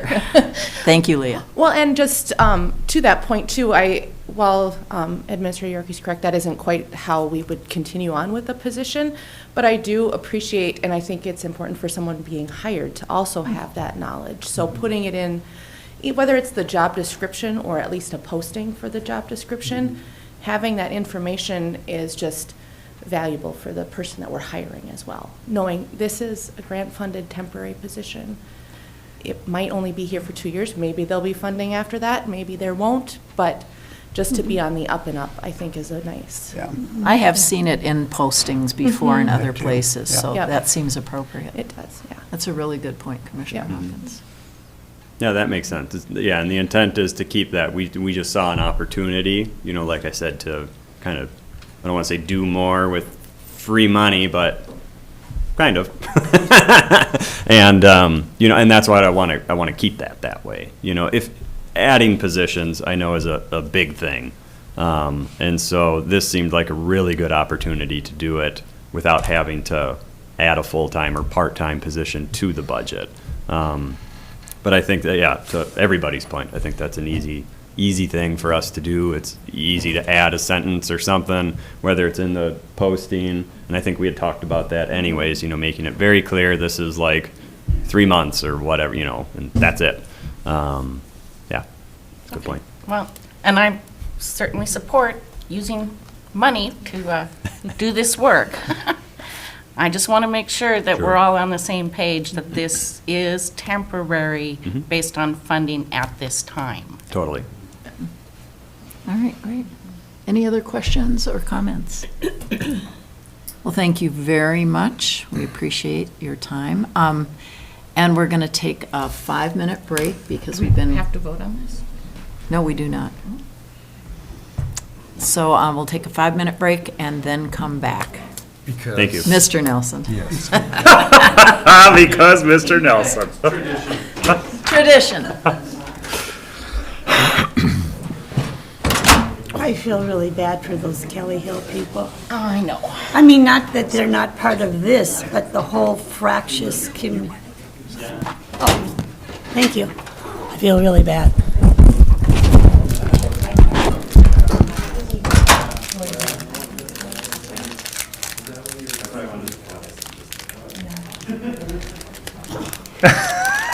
I'm here.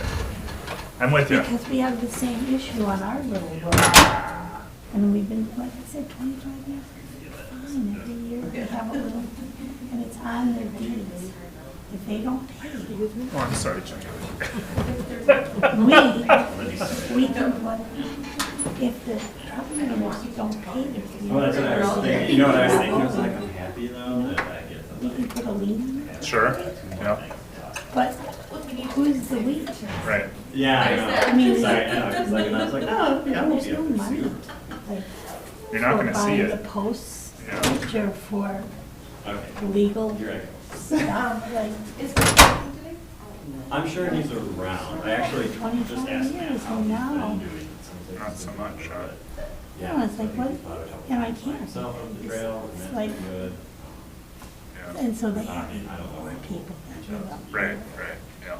And they have heavy equipment, we have. Yeah.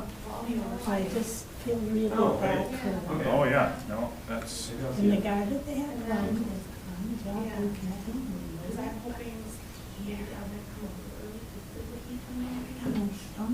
It depends what's going on. Okay. It hasn't snowed in a while, so we can, see what here. their expectations are, yeah. About Swalson, I mean, couple, I mean, they can afford to hire their own. So they widen it out and snow roads Yeah. within the ditches. Yeah, yeah. Yeah. And so I understand the whole thing, that, you know, the county can't fix it. Right. And if you have, Are you sleeping at night? don't What have good, it, what good is it? because that tears apart everything. The school had that Yeah, problem. yeah. And the policy meeting, it's for everybody. Nope, yeah, it's not an easy, not a pleasant situation. We were asked, A lot of your work. You know what? probably 10, 15 years ago, we address on the problem. I don't have your. No, you're fine. Friends and relatives. I know. Well, That's like, Oh, right, right. that's what the hard part was. It's just like, you know, Twin Trees I know is it's this like, close to the road. you guys. So it's a lot of emotion. Like honestly. Yep. I feel bad, those people will never talk to me again, but. I think we all, No, I was, And I mean, we, you know. exactly. I was like, I should do like this Facebook post. That's not our, right? I know, That's that's the other, yeah. because the roads we do, we go in, we go out, and then we go up. So it was like, there was this change, there's all this other change and stuff. I mean, it was just what I wanted But to that was do. a conversation that was had 20 years ago when I was on to Like, to do me, work it's for just a these very, people. like, we've been 3.5 years. I have people who want to do water, and there's no road running. I mean, it's just, Try and make it as cut and dry. Like, if there's, people want to get Right. It's a big if. not to. But Will you pull my driveway? yeah. Well, you know, there might be a reason why the family says that. I know, when you said that, I was like, oh, luckily, Yeah. you know. Can we not? maybe higher education should offer a, Plowing course? No, not a plowing course. I was gonna say limitations. Yeah, like, I'll tell you later. but it just, it just goes back because we live the same situation both with our property and then plowing private roads. And the expectations are all over the place, and we're giving up a road because after 20 years, there's a new person who's just can't be, will never be happy. So, oh, these are on.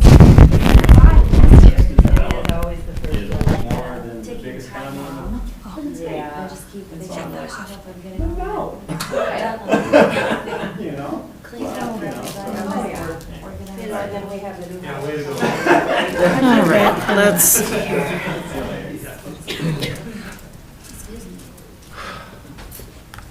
Okay, then. I did not. I brought my own Coming tomorrow. breakfast bar that I didn't have a chance to eat before. It's today. They just keep running into each other. Don't give me- I'm gonna sign off from home. No?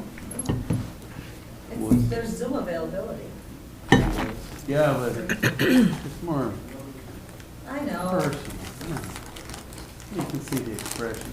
I just want y'all to know that I've applied for that position and hoping somebody else will.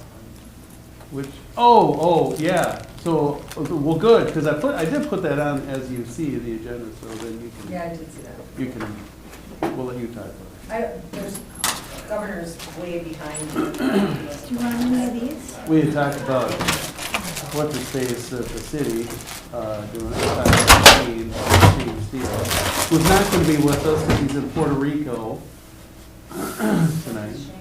Huh? Lucky Shane? Yeah, I guess so.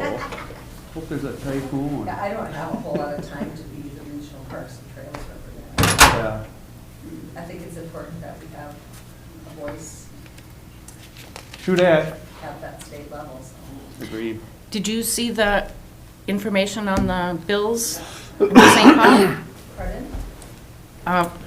The information about the proposed legislation I sent it out yesterday. For what? Are you not limiting on my- motorized use on state lands. I did. I Yeah, did. scary. Okay. I did see Scary. that. Yeah. It's going to have a very detrimental effect to Cook County if that passes.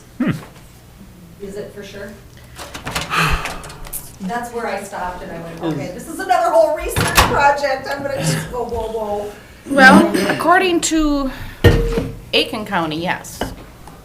I mean, you can, different situation. but it would apply to Cook County also and state lands and any redesign of any trails, motorized trails. It would, yeah, you want to change something or you want to improve something, no, the state gets to say yes or no to that. And you have to sign, they have to put up signs, you have to pay for it. I don't know, need legal advice of what some of those terminology really means, but reading through it, it's like, ooh, that's not good. I'm just think who's the person, that is responsible for deciding the impact and doing the study of what that bill means. so right now, we're at 5 minutes, so we should get back to our meeting. Excuse me.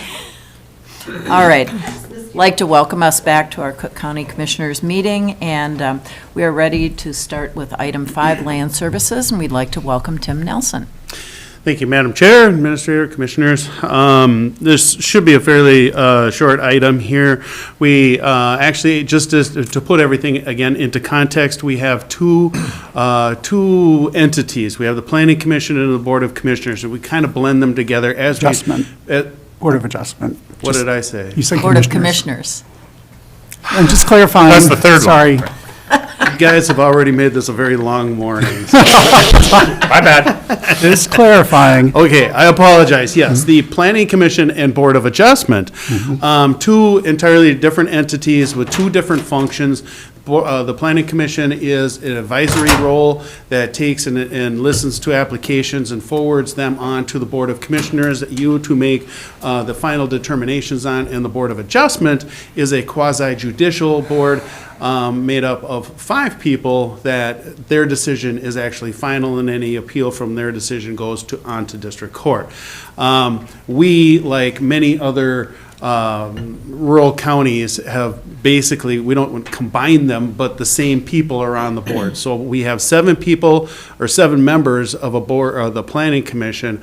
5 of those members from the planning commission make up the Board of Adjustment. We meet on the same evening. We hold the planning commission basically a meeting, then end that meeting, and then move it right into the Board of Adjustment meeting. So we basically, it's the same panel of folks, and in that way for us, with a population as small as that as we have people that are more familiar and have more experience in dealing with the variety of land use issues that come before them.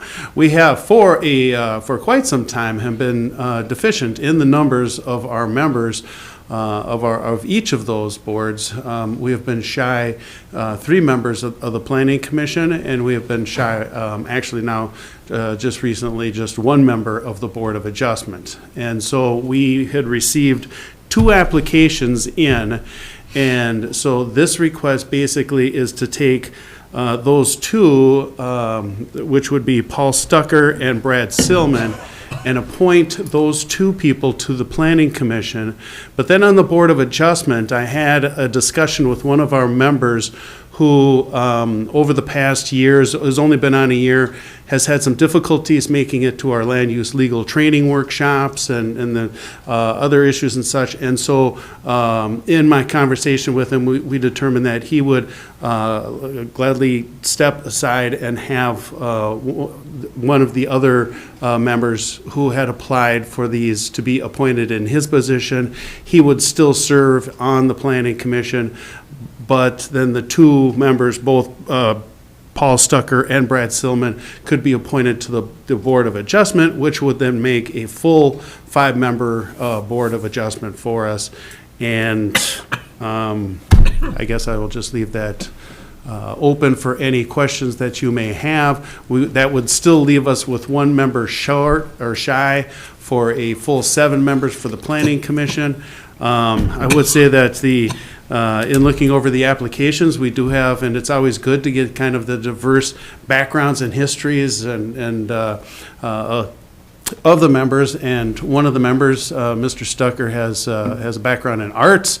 He's a lot of artistry and such in the background. And in Mr. Silman's case, is a retired lieutenant colonel from the Marines. And so we have very different aspects in the area, and it's good to have those different kinds of views and perspectives as we go through each of the cases. And so that's just my request to you, is to appoint both Paul Stucker and Brad Silman to the Planning Commission to be effective immediately, and then to go ahead and appoint Paul Stucker to the Board of Adjustment just to fill the open spot, and then to replace currently Michael Giesecke from the Board of Adjustment with Brad Silman, to appoint him in his place. And I can say from my perspective, having attended those meetings as commissioner, I am excited to have additional members so that we can have a quorum regularly. It's really important that we don't have our citizens waiting another month when we don't have a quorum. So I'm very thrilled to have individuals come forward who want to serve our county. Any other questions or remarks? If not, I'd entertain a motion. Madam Chair, make a motion to appoint Paul Stucker and Michael Giesecke to the... It would be Brad Silman? Yes. Okay.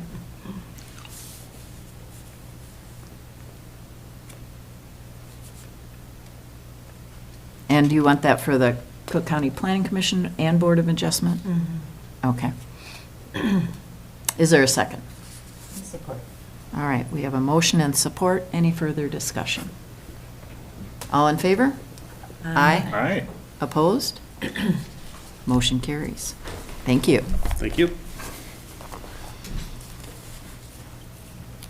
And Auditor Powers. Thank you, Madam Chair.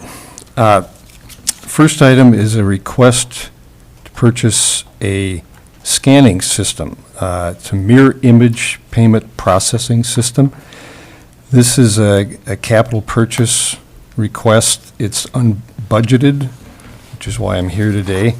The primary purpose of the system would be to allow us to upload our property tax statements directly to the tax system, and instead of having to manually key information into our tax software one at a time. And this will save us time and will keep us up to speed during those heavy tax receipt payments in May and in October. We do fall behind. We receipt in our tax money daily, but the updates to the actual tax system are a little slower. So this will help in the recording process, actually, to keep our system up to date, and we will not spend as much time shuffling through stacks of tax stubs to find ones that have been paid that are not yet posted. The second thing that it helps with is that with our check processing, we 10-key all of those 9,200 statements throughout the year, sometimes multiple payments for checks, and this will scan and load that information instantly.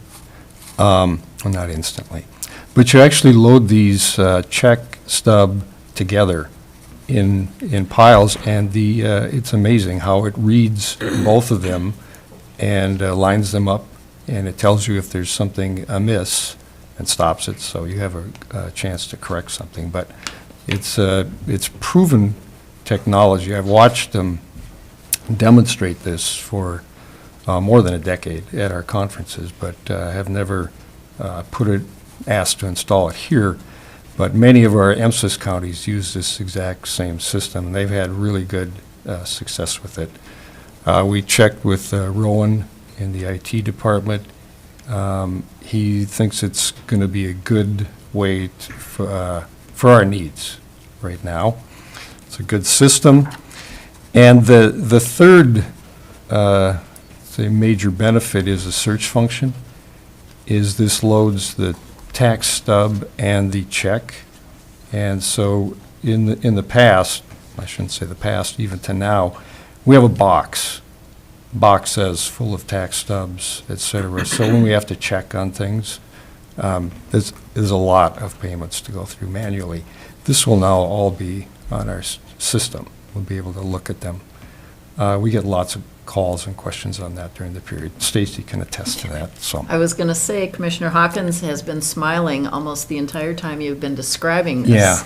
Yeah.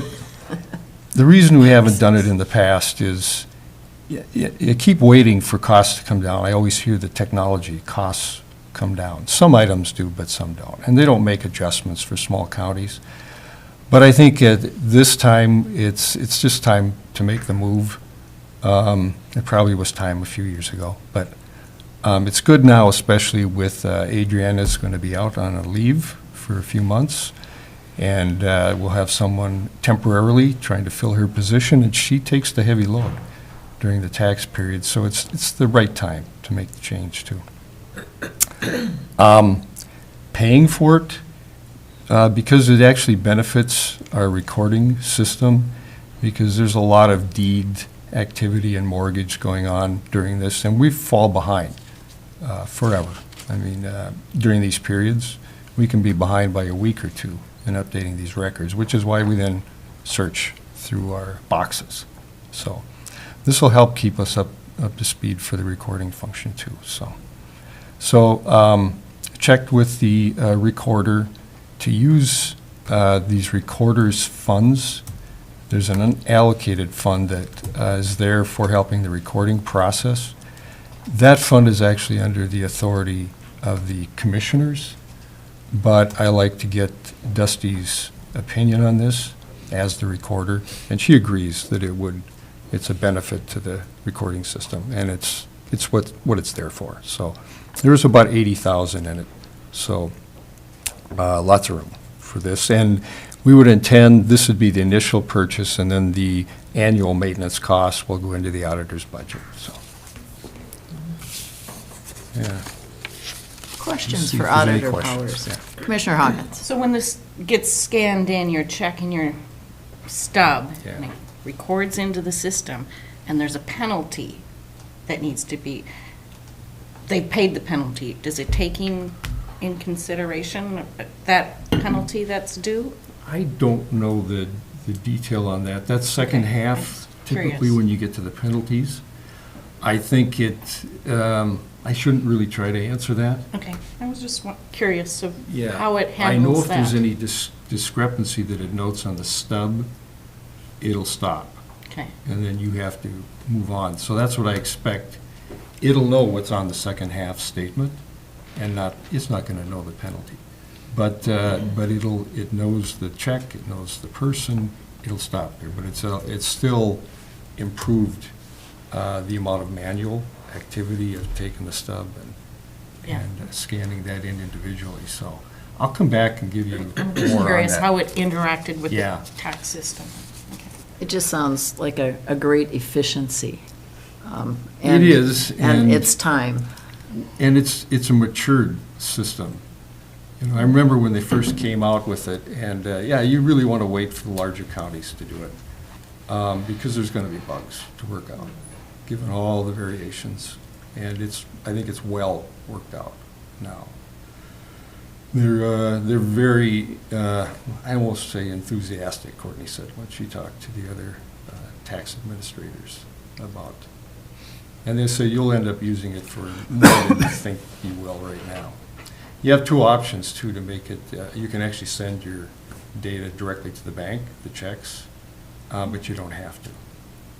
And there's a charge for that, so we're going to do it without that at first, because it'll still save, because it makes the list of checks for the bank. So you're simply just taking your checks and putting them in the bag, along with the list that it produced, so. I wouldn't, one more question. So this is, it says one-time fee of $69.20. How long does this last? When do they expect to update? I mean, is there this is going to last you 3 to 5 years or 10 years or? Oh, this- that's yeah. that's the equipment and the initial upload of the system and all that kind of stuff. But then there's maintenance. It's about $3,700 a year Okay. for that. And that would come in That's under going to your come budget. under our right? budget, yeah. Okay. Okay. Other questions? Commissioner Stoyler? Thank you. Well, scanning is the word. I think scanning for everything. Hennepin County is still 20 years behind, but their scanning process, they have 20 people working on all of that. For instance, all of our commissioner meeting notes should be scanned and sent up. They send theirs up to some kind of a cloud.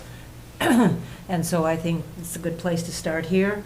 And it's another topic for the future to talk about in the IT department, what needs to be done here. Good point. Commissioner So White? does that mean there will be, the employees that we have? Well, it's Adriana, she's the only one that does this. I mean, will there be time for the current employees that have to deal with all of this to do something else or to stay caught up in their job or? Yeah, right now, we're struggling to stay caught up. So this is going to help us. Okay. But in the future, yeah, I expect it will. Good. But it's, the bulk of it is in a short period. Let's say 2 to 3 weeks around both of those is where you're going to see the biggest savings in keeping our tax system up and the time involved. The bulk hits her, but other people have to join in, obviously, with the receipting, et cetera. So it will cut down on that. There will be time, whether it's going to involve, reducing hours or just delay the need for additional hours. We're being affected, like every other department, by the growth of the whole county and the public out there and staffing even. So we're affected by that also. And this is just going to help keep us on track. Other questions? If not, I'd entertain a motion. Madam Chair, I'd like to make a motion to approve the purchase of the Jaguar mirror image payment processing system. Thank you so much. $69.20 plus tax and shipping. Is there support? I'll support that. Thank you, Commissioner White. We have a motion and support. Any further discussion? All in favor? Aye. Opposed? Motion carries. Thank you. Thank you. And now on to our lodging tax administration fee discussion. Thank you, Madam Chair. So this is a letter that prepared for the Visit Cook County, Linda Jurek, we'd spoken of this earlier, that we want to begin charging the 5% administration fee for collection of lodging taxes in Cook County. And talking to Linda, a good date for that was May 1st, 2023, so that they can manage their budget around that new fee. So the statute for lodging tax 469-190 requires that 95% of all collected lodging tax be spent on a local tourism bureau for tourism or event promotion, which then stipulates by deduction that no more than 5% can be used for administration fees. Historically, we've only charged 1%. Since the beginning of this in the late 1980s, we charged 1%, and then just in the last few years, we increased that to 1.5%. And that was not by, let's say, direct interaction of the county board, but my predecessor in the auditor's office. I think it was respect for a fledgling industry, and lodging taxes were just starting to grow. They were increasing. They started, most of them, at 2%, and then went to the full 3%. And they needed every dime of that to keep their organizations going and keep the advertising going to help this. But I think that industry is very much matured, especially in the last decade or so. A lot of it recently under the leadership of Visit Cook County and Linda Jurek. I think you can see it in the numbers, and I think you just know it from what you know in the public, that they've made a big change in this. So given that maturity, it's probably time that the county begin to just recognize all of its costs, administrative, that affect the entire organization around this. And our charges have been basically based on one clerical function in the office for massing the checks and receipting, paying it out, and doing a monthly report, but it doesn't reflect everything else on the myriad of questions and the trying to collect money and et cetera, which has really increased in the last several years with vacation rentals. I don't know to put a percentage on it, but it's probably tripled that amount of time. People are confused. The VRBOs, et cetera, they don't take responsibility for how this works in a local entity. They're an international organization. And so a lot of their clients are confused. They think they collect the tax when they don't. They may collect the sales tax for them, but they don't even clarify that. So we spend a lot of time clarifying and answering a lot of questions and things. So even on that level, of the clerical level, those costs have increased a lot. So I did reach out to some of the larger organizations, and I don't know if they're moving this way, but both Duluth and Brainerd are charging the 5%. I think some of the smaller ones may not, but the two larger ones in our area are now charging the 5% fee.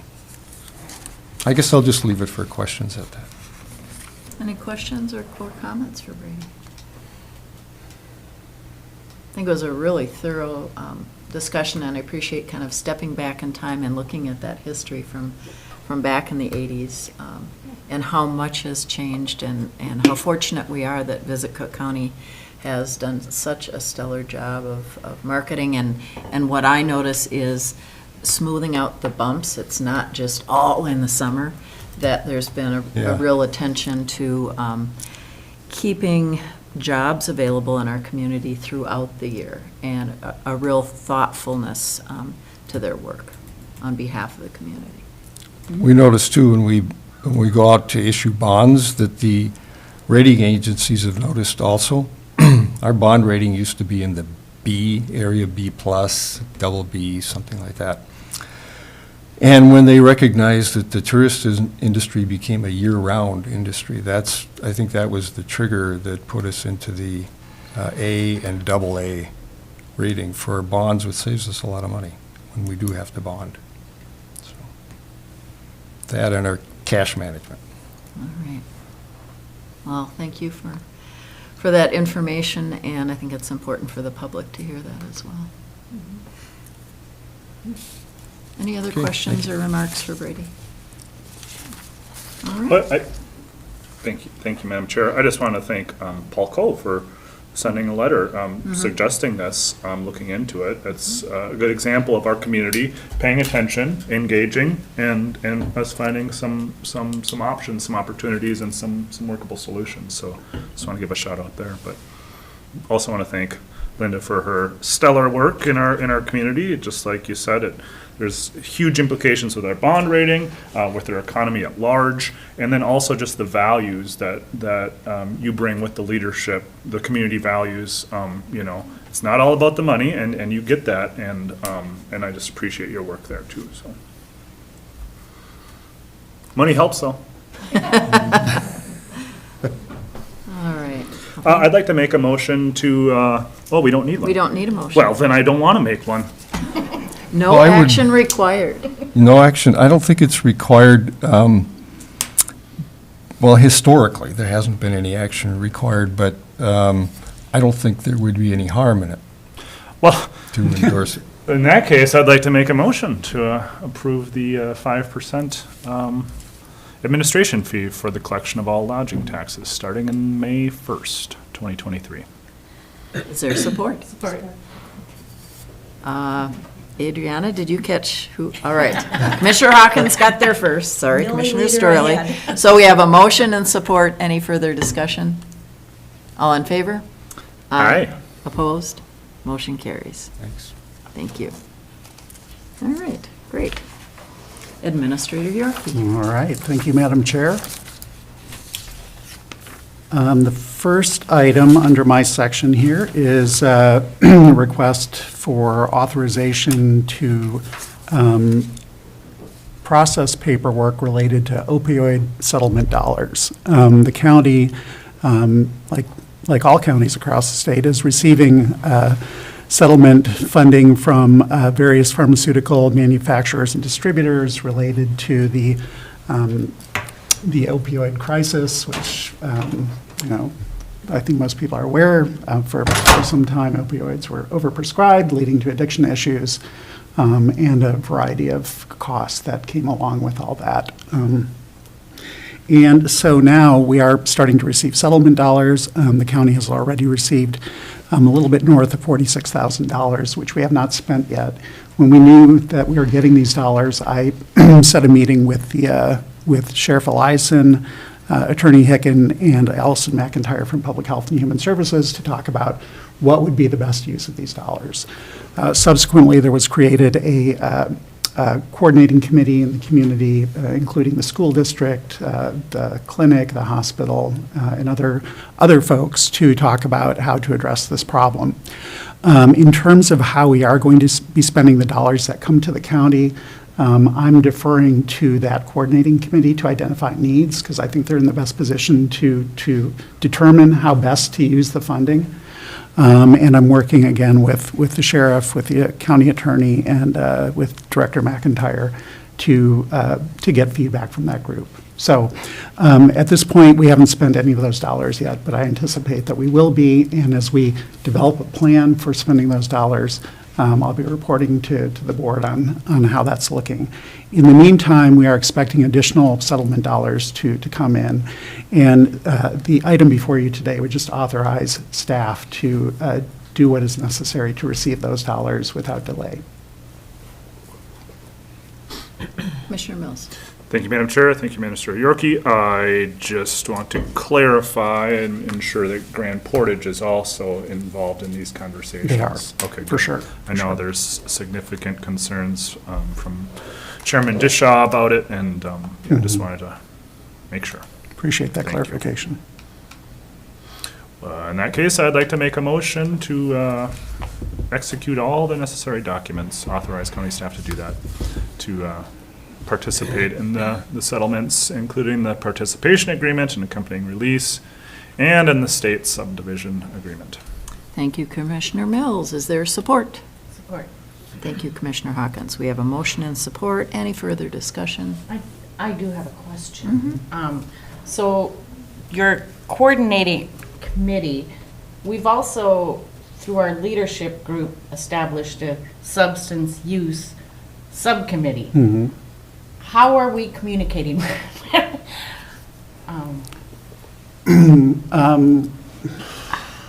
Well, I mean, so I guess just to clarify, we only recently, like within the last meeting or two, started talking about substance abuse with the Community Leadership Committee. Right. And so actually I believe at our next meeting in April, I think we're going to have a report on the work that's going on around opioid response. So we're early in that conversation. There hasn't been a lot of dialogue yet.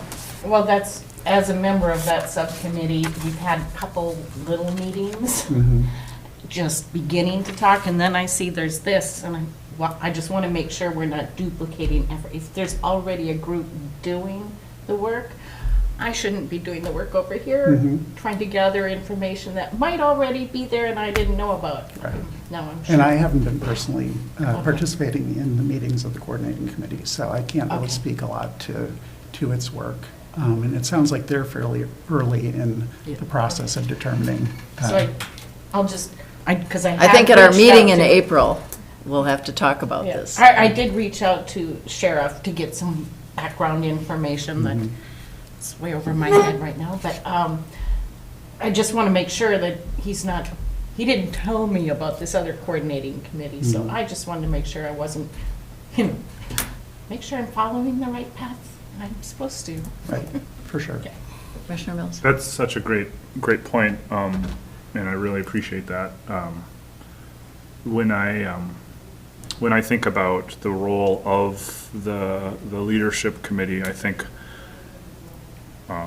there's often that kind of bigger picture perspective and trying to get that holistic perspective, and certainly we need that for the coordinating committee too, but my understanding is the coordinating committee is much more about the nitty-gritty and the nuts and bolts, as well as some of those strategies that can maybe, I think that communication is critical though for both that leadership committee as well, and I don't know where the overlap or duplication will be, but yeah, at the next meeting it sounds like that'll be helpful. All right, I just wanted to make sure we're all aware that if you know of this, that there is another group that is trying to talk about the same issues. Right. And we just need to make sure we're all on the same page. Yep, for sure. Thanks for that comment. Is there a motion? And did we have, you are the second. Okay, so we have a motion and our second. Any further discussion? All in favor? Aye. Opposed? Motion carries. All right. Moving on to the capital improvement plan. So as you will recall, we had the second of two sets of open house meetings on February 16th to share information with the public about work to date on developing the capital improvement plan. And at that meeting, we shared information about specific projects in our key buildings.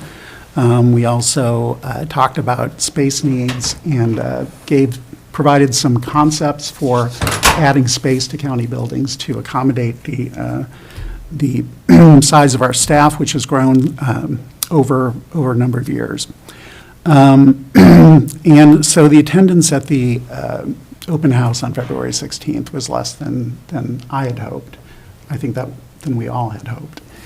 And at a previous discussion of this board, there was the idea that we could have additional meetings to engage staff. And I will report that on Saturday, Commissioner White hosted a meeting up at the Hovland Town Hall to talk about the capital improvement plan. We had about 20-ish people there, and a really lively discussion about the CIP.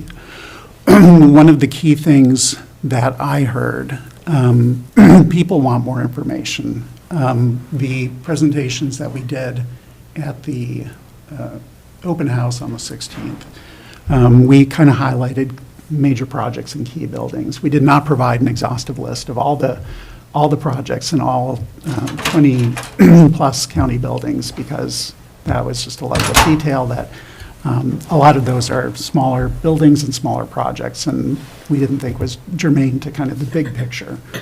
But I heard that people would like to see the full list. We are going to be posting that on the county website. The other thing that I've gotten from residents at the meeting and then also through emails is questions about the assumptions behind the space needs. A point that was raised on Saturday was, post-pandemic, we're relying more on remote work. How does that impact our assessment of how much space is needed? And then also, there was concern about, why has the size of staff grown? And I didn't, in thinking back on that conversation, I didn't answer that as adequately as I think I should have. And in reflecting on it, I felt like there was kind of an assumption that over time, we have added staff positions kind of willy-nilly without any real planning around it or without really identifying what needs we're trying to meet.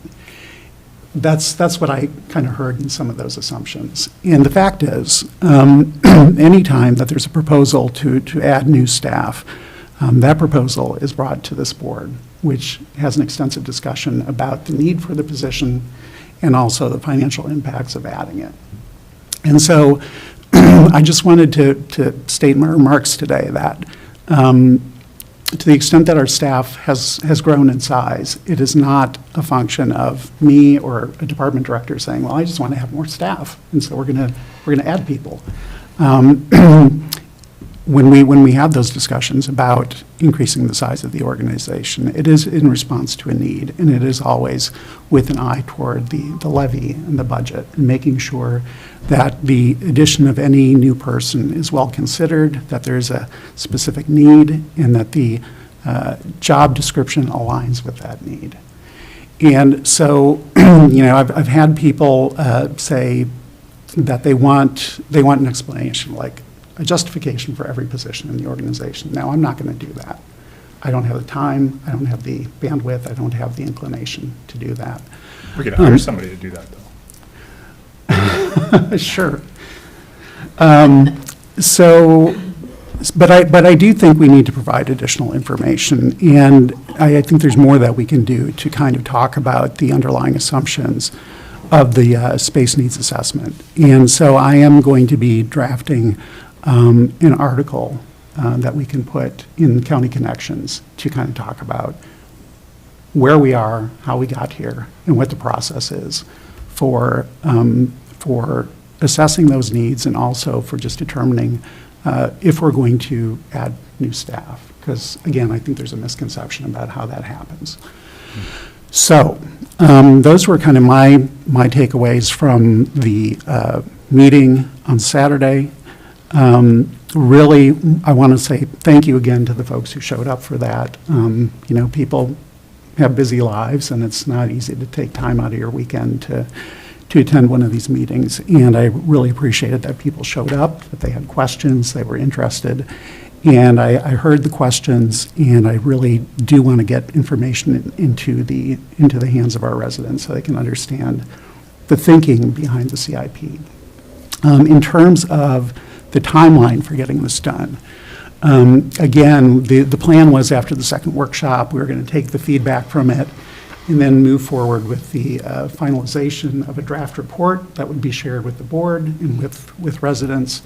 And after some contemplation of that, the board would be asked to approve the plan.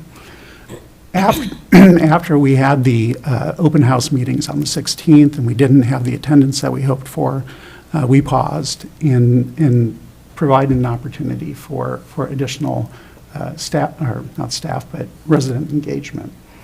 And so we did have the meeting on Saturday, but I've not heard, and I think Commissioner Hawkins, you said we're willing to have meetings if people want that, but that we haven't really heard a hue and cry for more public meetings about this. I understand the board's desire, and I share this desire, to have as much public feedback on this plan as we possibly can have, and we've created opportunities for that feedback to be given. I'm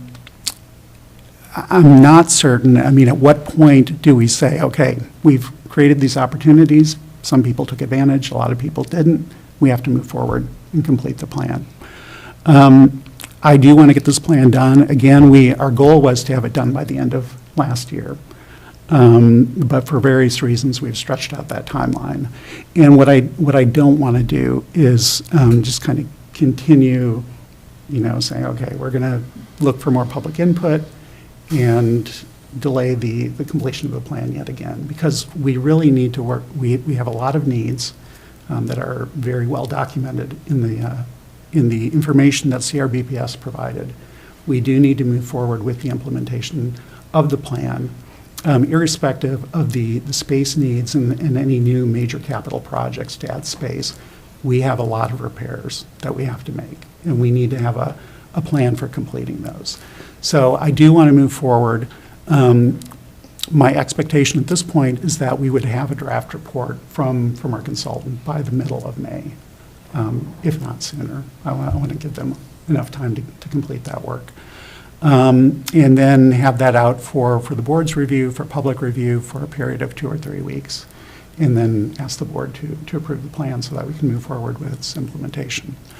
The other thing I wanted to mention is that Brady and I recently had a meeting with Bruce Kimmel from Ehlers, our financial consultant, to talk about a plan for financing these improvements. And what that conversation drove home to me is that it is really important to have an advisor who understands municipal finance well, who can advise us on bonding strategies, how to structure bonds to get the best rates. There are certain rates that you can secure if you are below a certain cap, and there are all kinds of nuances to doing this kind of work. And while I can work a spreadsheet as well as anyone, and we do have I had a really helpful conversation with Commissioner Hawkins on Friday about our expectations around the financial management plan. What we can do, and what we have the information already to do, is to tally the total costs of the CIP. What we don't have is the financial strategy for implementing it. And that's where Ehlers comes in. And I see the FMP, well, I see the financial management plan as being not only what are the costs, but how do we pay for them? And we can estimate the cost ourselves, but we really need professional advice on how to pay for them. So that's the work that we've been doing in the last few weeks. And so at this point, I'm going to be directing our consultant to finish drafting that plan that we can share with you at the earliest opportunity, and also put out for public review and comment. And then also, I'm going to be responding to the questions that I've gotten from residents about some of those space needs questions, and also staffing. So, and Brady, I don't know if you have anything you'd like to add regarding the conversation we had with Bruce or anything else. No, just, no, I think you covered it very well. Yeah, you can break up, the timing of how much you need in the bonding, because there's a 10 million bank qualified type of bonding there's some financial advantage to that. So there are aspects like that. And then the time we got left, hopefully we get more information on the cash that we might be able to put towards it. Mm-hmm. The appraisal, for instance, it's anything that comes out of the legislature on state payment in lieu also, things like that. So that'll all go into the plan. And then we'll probably have to make some assumptions on some other aspects, rather than just this particular plan that we looked at in those days. Just to fill it out so that you could have it'll change, obviously. It's going to change every year. But so that you have a basis, you can say, if we do that, so that you have a complete plan, so. Commissioner Storley. Thank you. Question. When we had our annual meetings in the West End, I did take some literature with me. The basics that I talked to them about was what we own, where we think, we need to kind of look for things to be done physically. I didn't have any questions about the amount of employees and the differential there. But what came up afterwards was a clarification better of our survey on the website. There were some questions they didn't quite understand, and I tried to help them out with that. So if you could address that, maybe pick out 2 or 3 that really stand out that from the survey that you think need clarification, might be helpful to the public also. Okay. And I don't know how many responses did we receive so far? We got responses, so we had a total of, I want to say maybe 15 folks show up at the open houses on the 16th of February. And then we've had paper surveys trickling in. What we've been doing, Commissioners White and Hawkins have been distributing the information packet out in the community, and from those we've gotten additional survey responses. I would say on the order of maybe 10 to 12 since then. So, not overwhelming response. What about online? I know people who did it online. Yeah, we have a number of those as well, and I don't have an exact number for you right now. I was hoping that one was bigger than the paper ones. Right, and it may be. I actually haven't checked that for a few days, so I'll let you know. And we have to remember that we had the weather against us. We had the ice storm on the 14th.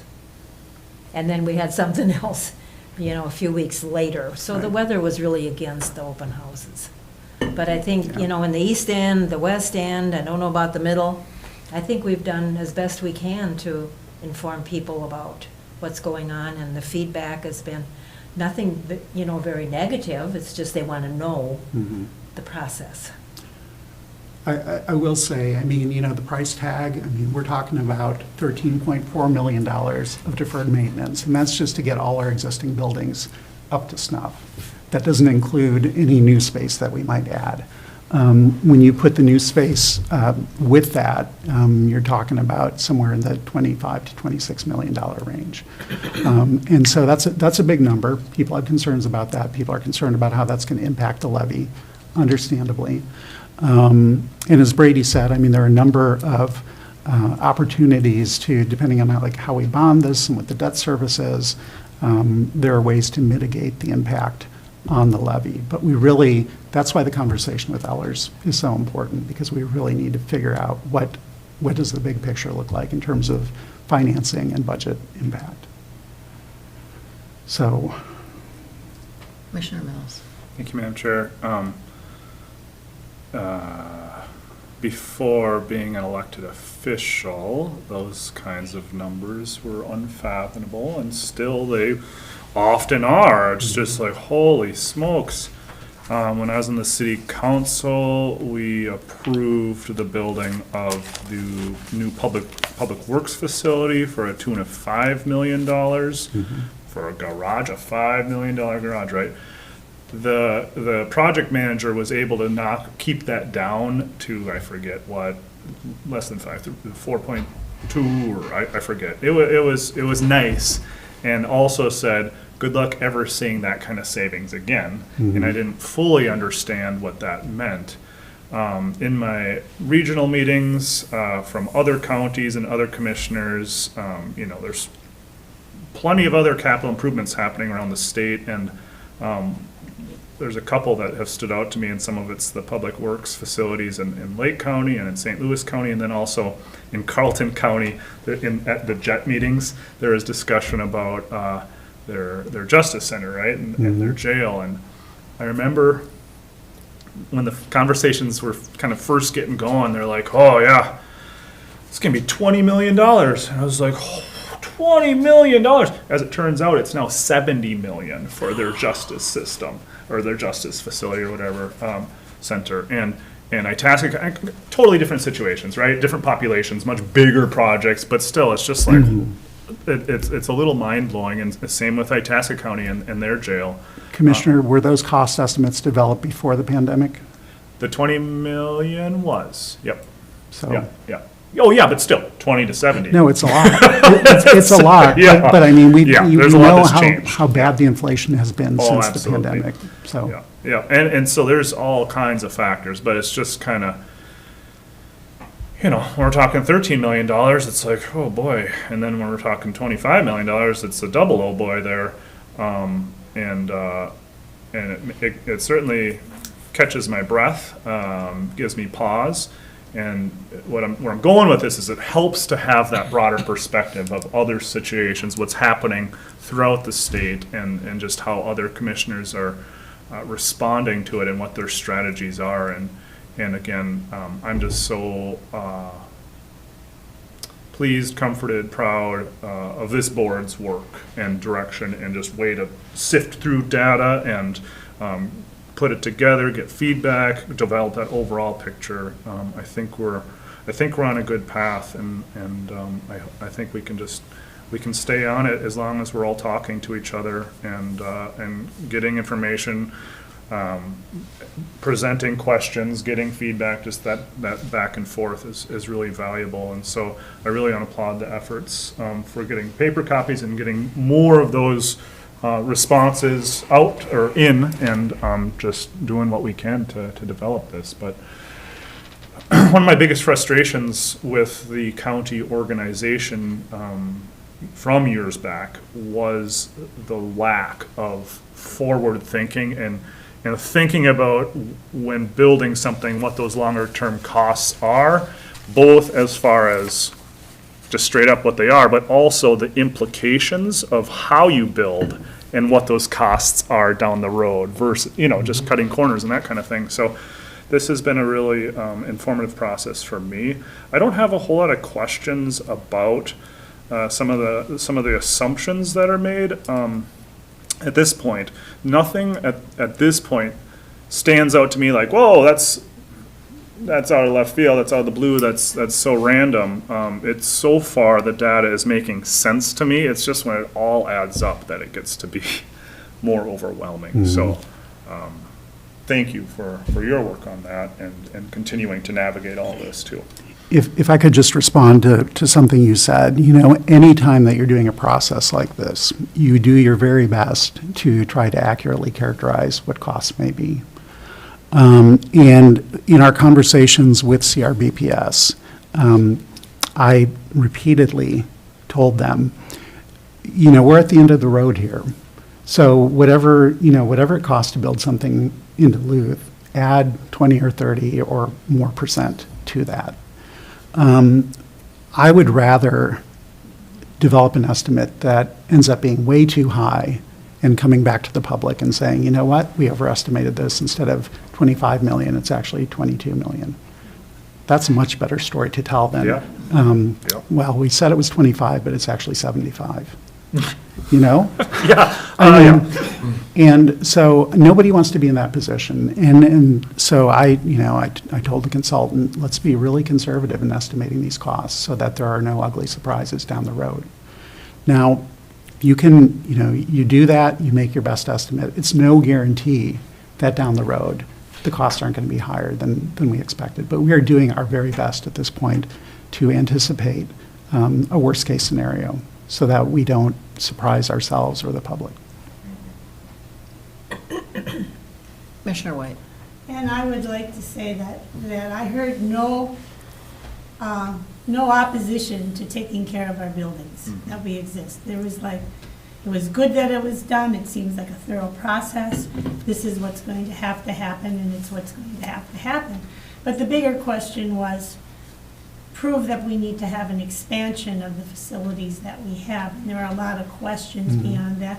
So breaking it into two parts, indeed, like, we have to take care of what we own. I mean, absolutely.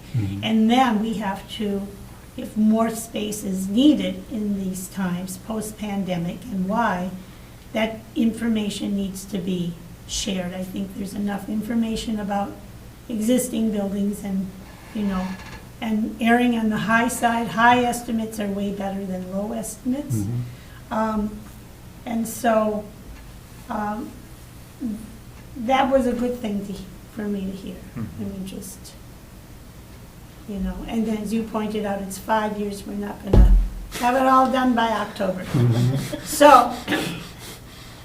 So anyway, it was, but indeed, the size of county government and then reconfiguring spaces if we needed, and Brady's we're gonna have a new tax intake system, so that'll take off 3 hours of time, whatever it takes off. But there's all sorts of different things that I don't even know all of them. But we have technology, we have different things. But the one part is the taxpayers understand the need to take care of the real estate that is county-owned. And at the meeting, one of the things that I came away with as we were talking about deferred maintenance is the group that was there Saturday, if construction is done, repairs are done, they want it done right. And the quote is, things should be built to perform and built to last. Yes. And I really appreciated that comment. I thought that was so powerful. But I want to thank you again for organizing that, and not only for Administrator Yorkie, but for Brian Silence in attending. It was a really good conversation. And the one thing I heard was they wished Brian would have talked more.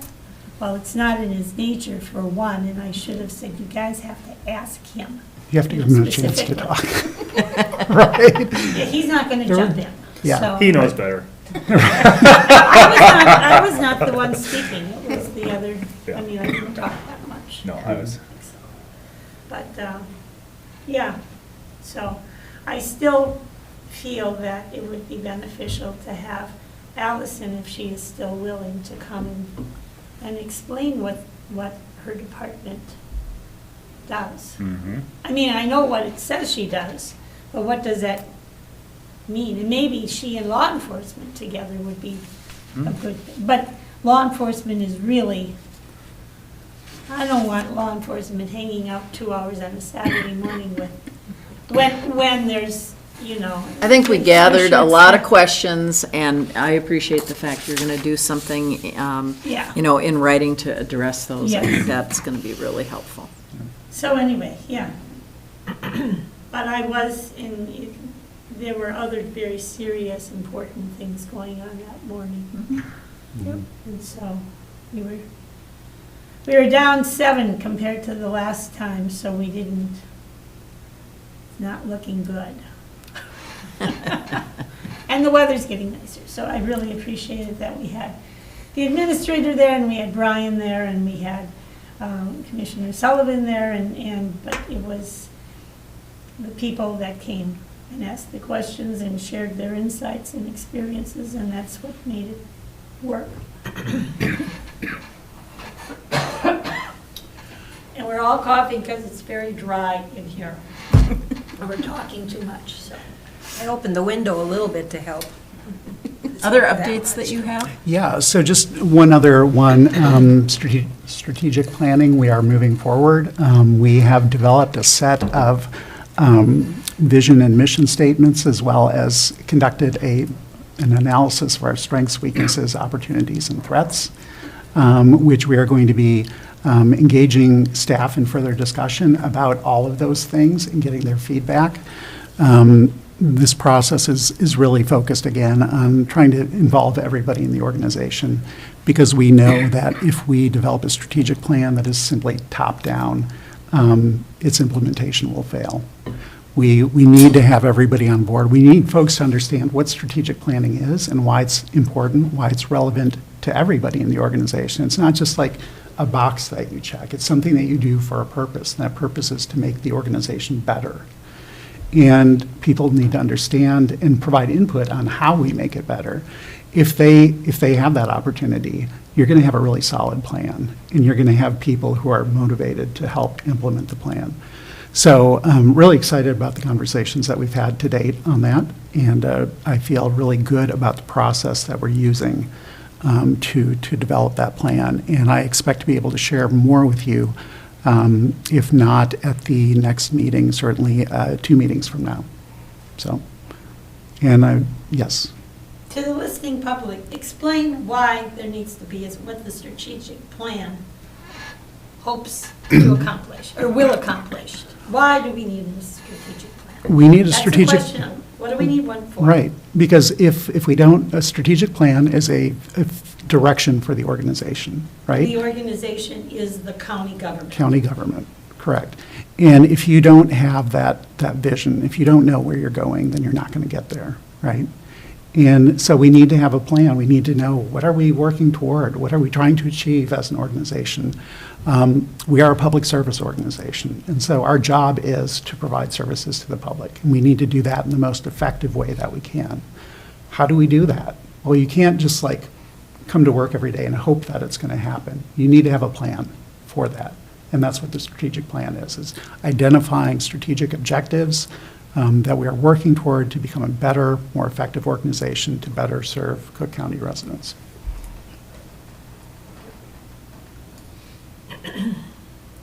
Other questions? Well, thank you so much. Appreciate the updates. So now, commissioners have an opportunity to give some updates. Commissioner Hawkins. I guess I don't really have anything to report this week. All right. Commissioner White. I have something. Let him go first. All right, Commissioner Mills. I can find my notes. They're not- Oh,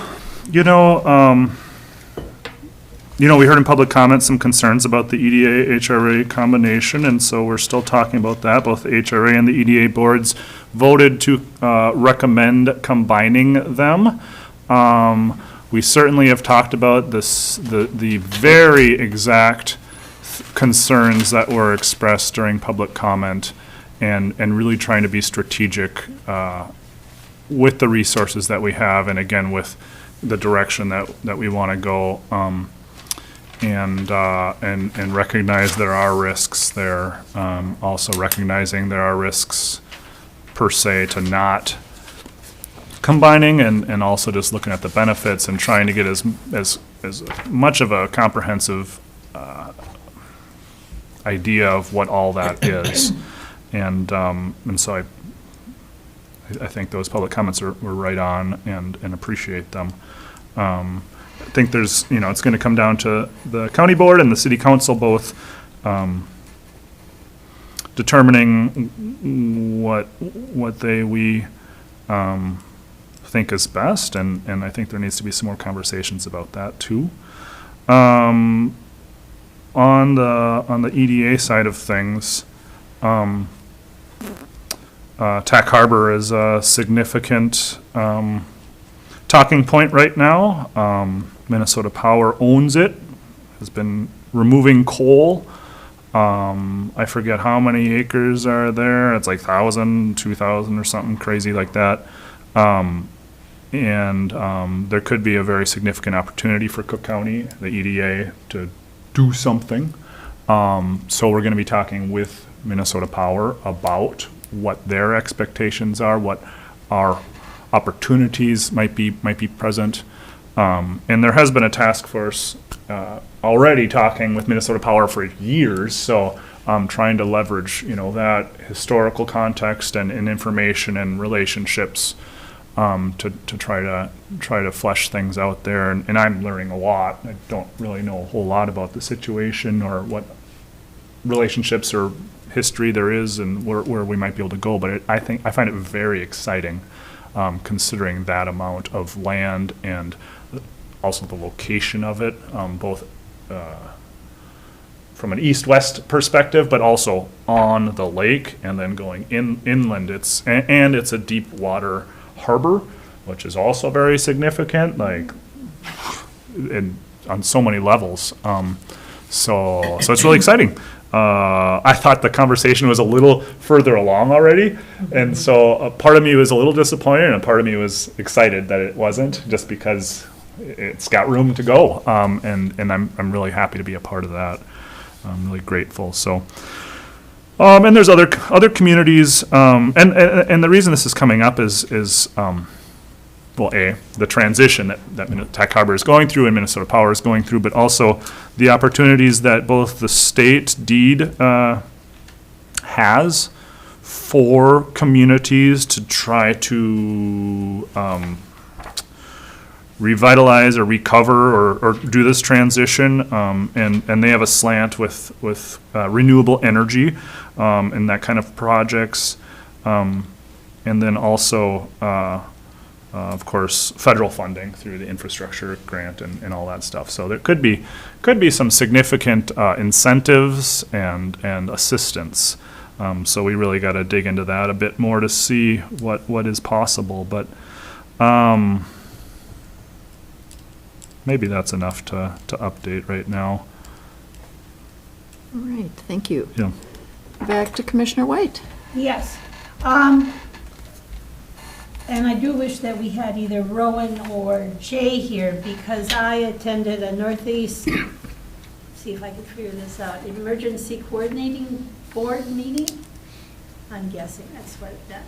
But anyway, it was discussion about coordinating across borders in the event of emergencies, fire, pick one, anything that could happen.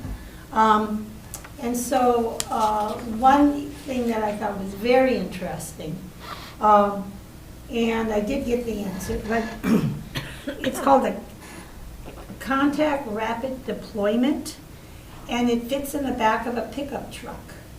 And it creates a broadband connectable for communications out in the field wherever you go. And we have one. I mean, that's like, I just thought that was a pretty important thing to have. So that was one thing about that. And then there's the Northern Counties Land Use Coordinating Board, and they spoke primarily about PILT funding, state PILT funding, and it seemed pretty unlikely that there would be any increase in state increase in the funding for the PILT plans this time around at the legislative level. At least these people that were in attendance at this meeting. Unlikely? Unlikely. That surprises That's very me. surprising, yeah. Yeah. Thought AMC said that. That was. This was going this. through. They have it on a bill, but it's 2.5% something. This is the same that it has been. And they were told by an aide of Stauber or an aide of somebody that they have it in the bonding bill, and it's too late down the road. They don't want to pull it out and have it be a big issue and say, we really feel we should be getting more. This was from the people on this committee and they said, and they were talking with their representatives at the state level, and it's probably not going to happen, and it won't happen until maybe 2024 or later. So there were no state representatives at that meeting, but it was just a lot of county commissioners, and Ginny seems to know something about this board. Not necessarily, no, it's just an ongoing conversation, that's the thing, you know. Yeah, so, that was a little dismayed. And then, and that was primarily the entire hour conversation, talking about whom each person had tried to contact and what they had been told, so.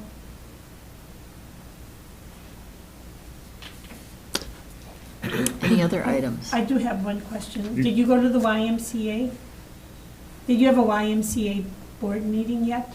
No, Okay. that was the day before we talked that we. Oh, okay, okay. No, then I'm done. All right, Commissioner Mills. I was just curious if anyone was able to attend the, yesterday's AMC. Oh, okay, yeah, that's why I was just curious about what was talked about there, so. Commissioner Storley? Yes, well, in your packet, which I gave to James, just a little profile that I receive when I go to the Northeastern Consortium. Interesting, I get them from all of the areas, so next time I'll get some colored issues and distribute them out. When you compare them, it's very interesting. The consortium has really grown over the past few years that I've been a part of it. One of the things that they do over in Grand Rapids area is they have a liaison who meets with people to educate them on how to become a homeowner. What do you need for a budget? What do you need for insurance for the house? What do you need for just becoming a new homeowner? And that's been very successful. We kind of went from a few years ago talking in depth about homelessness. We're not quite so much there again because some of the money that comes into the consortium has been used to upgrade maybe some homes that could take in or be a part of a homeless home situation. So it's still out there, especially St. Louis County, but not so much in some of the other areas. And we've been Zooming because of the weather. And so otherwise, we meet in Virginia at the St. Louis County government building that they have over there. So because of the attendance on Zoom, which was probably better than in attendance personally, they needed a commissioner to be the vice chairman. And so I was there. So I'm vice chair. Wrong place, wrong time. Congratulations. Thank you for representing us well. It's okay. The whole commissioner thing is really interesting because of retirements and so on and so forth. Anyway, we only meet twice a year, so our next time will be in September. I can handle that. And anything from your township meetings, additional information you'd like to share? No, not really. Like I said, I came with a whole group of papers that I handed out, or I just laid out on a table. I didn't have time to hand them out, but I think people came away from what I'm hearing being, grateful that we have paperwork that they can read and study and all that. I would say there wasn't any particular question about anything with the county from them this time, which was kind of unusual. But I think on their minds, the main thing is, the capital improvement plan and how we're going to go about that. Armor radio came up also, and I know that our legislators are working as hard as they can, and that came up yesterday about, well, there's not a lot of movement on that, but let's hope there is. All right, well, thank you. Okay. I have an update from the Gunflint Trail Scenic Byway. They are scheduling their trail cleanup in May. Prior to Memorial Day, they always work with our highway department. They coordinate bagging up garbage that is picked up by volunteers the whole length of the trail. And then our highway department goes and sends a truck and picks up all those bags. And it's very effective. This year, Sherry Baker and Andrea Hofelt will be leading the charge. Sherry from Gunflint Pines and Andrea from Loon Lake Lodge. And we also talked a little bit about Tia Parks, which Robbie mentioned, working on some of the environmental species, or the invasive species, and looking at environmentally when is it smart to mow, so that we're cutting off seed heads before they come to fruition, that type of thing. So she will be working with that, and it's nice to know there's some other seasonal employees that will be assisting in those efforts. The Airport Advisory Commission met, and one of the things we're working on there is a lease committee, and we're reaching out to other key airports that are in the system and talking about what do they charge for a hangar lease by square footage and things like that, to make sure that our leases are in the ballpark and right where they should be. And also we talked about airport operations and the struggles with the heavy snow and the equipment repairs as a result of that heavy snow. So it's been, 2 years in a row, a really tough winter for them. And Safety Committee met yesterday and talked a little bit about Severe Weather Week, which will be coming up in April. And that would be it for my updates.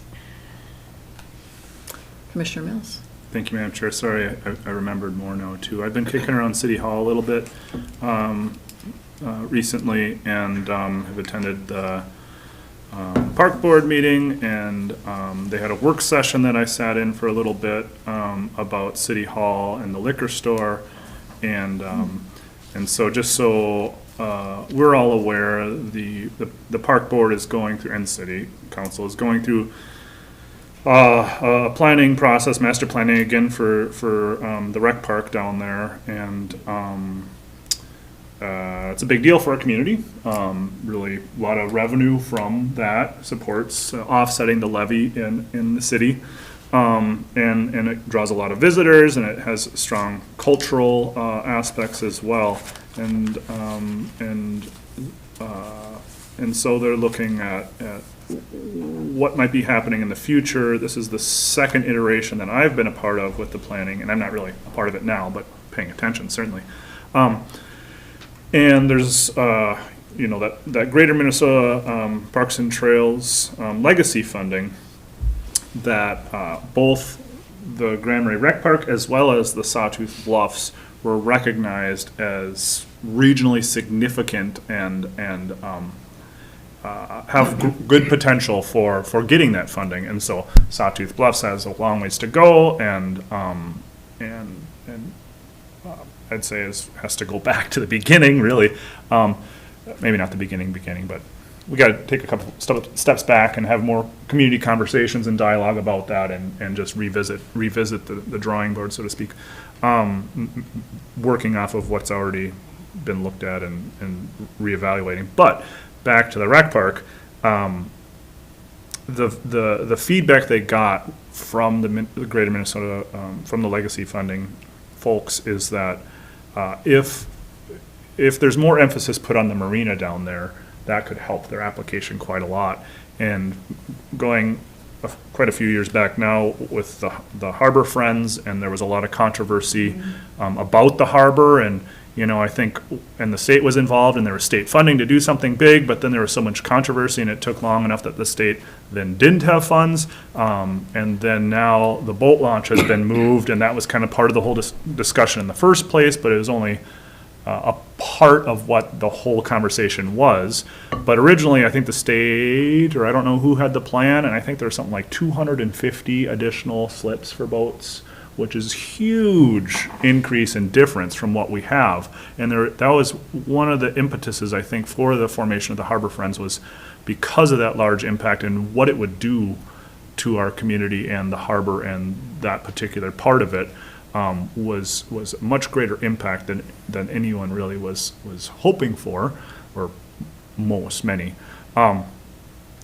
And that was a really tough time for the community and the consultants that were involved in all that. But at the end of the day, when everything had been talked through, my sense was that there was general agreement in making improvements to the harbor to make it a better harbor, and still we could add 25, 50 slips or some smaller number. And that's when we came to that conclusion. That's when the state said, sorry, no money. And then we've kind of been in that state ever since, except for the transition for the boat launch. And so I'm excited about the potential there, because it would be nice to have more flowage in kind of that tucked back part, and it'd be a healthier harbor then. And I would like to try to, have more a boating community, and I think the city is on that page as well. And so it's really exciting if they could integrate that into the master plan and maybe lean on it a little bit more for the Greater Minnesota Regional Parks and Trails Council, that there may be significant funding to help out with that. And I don't know if the state is at all interested. I mean, I'm hoping they consider the boat launch project a success, the state, and that they're willing to partner to try to make this work too. But just kind of a big thing that's happening. And then also when it comes to City Hall, In the liquor store, there have been discussions about moving that up the hill or moving it in general. It sounds to me like right now they're focused in the current location and redoing things there. More efficient layout for the liquor store. I'm not sure what change in size or anything, square footage is or is not. There also was interest in building housing above it. And I'm of the mind that anytime there's some public funds being spent on buildings, that should be something we should really consider. And so,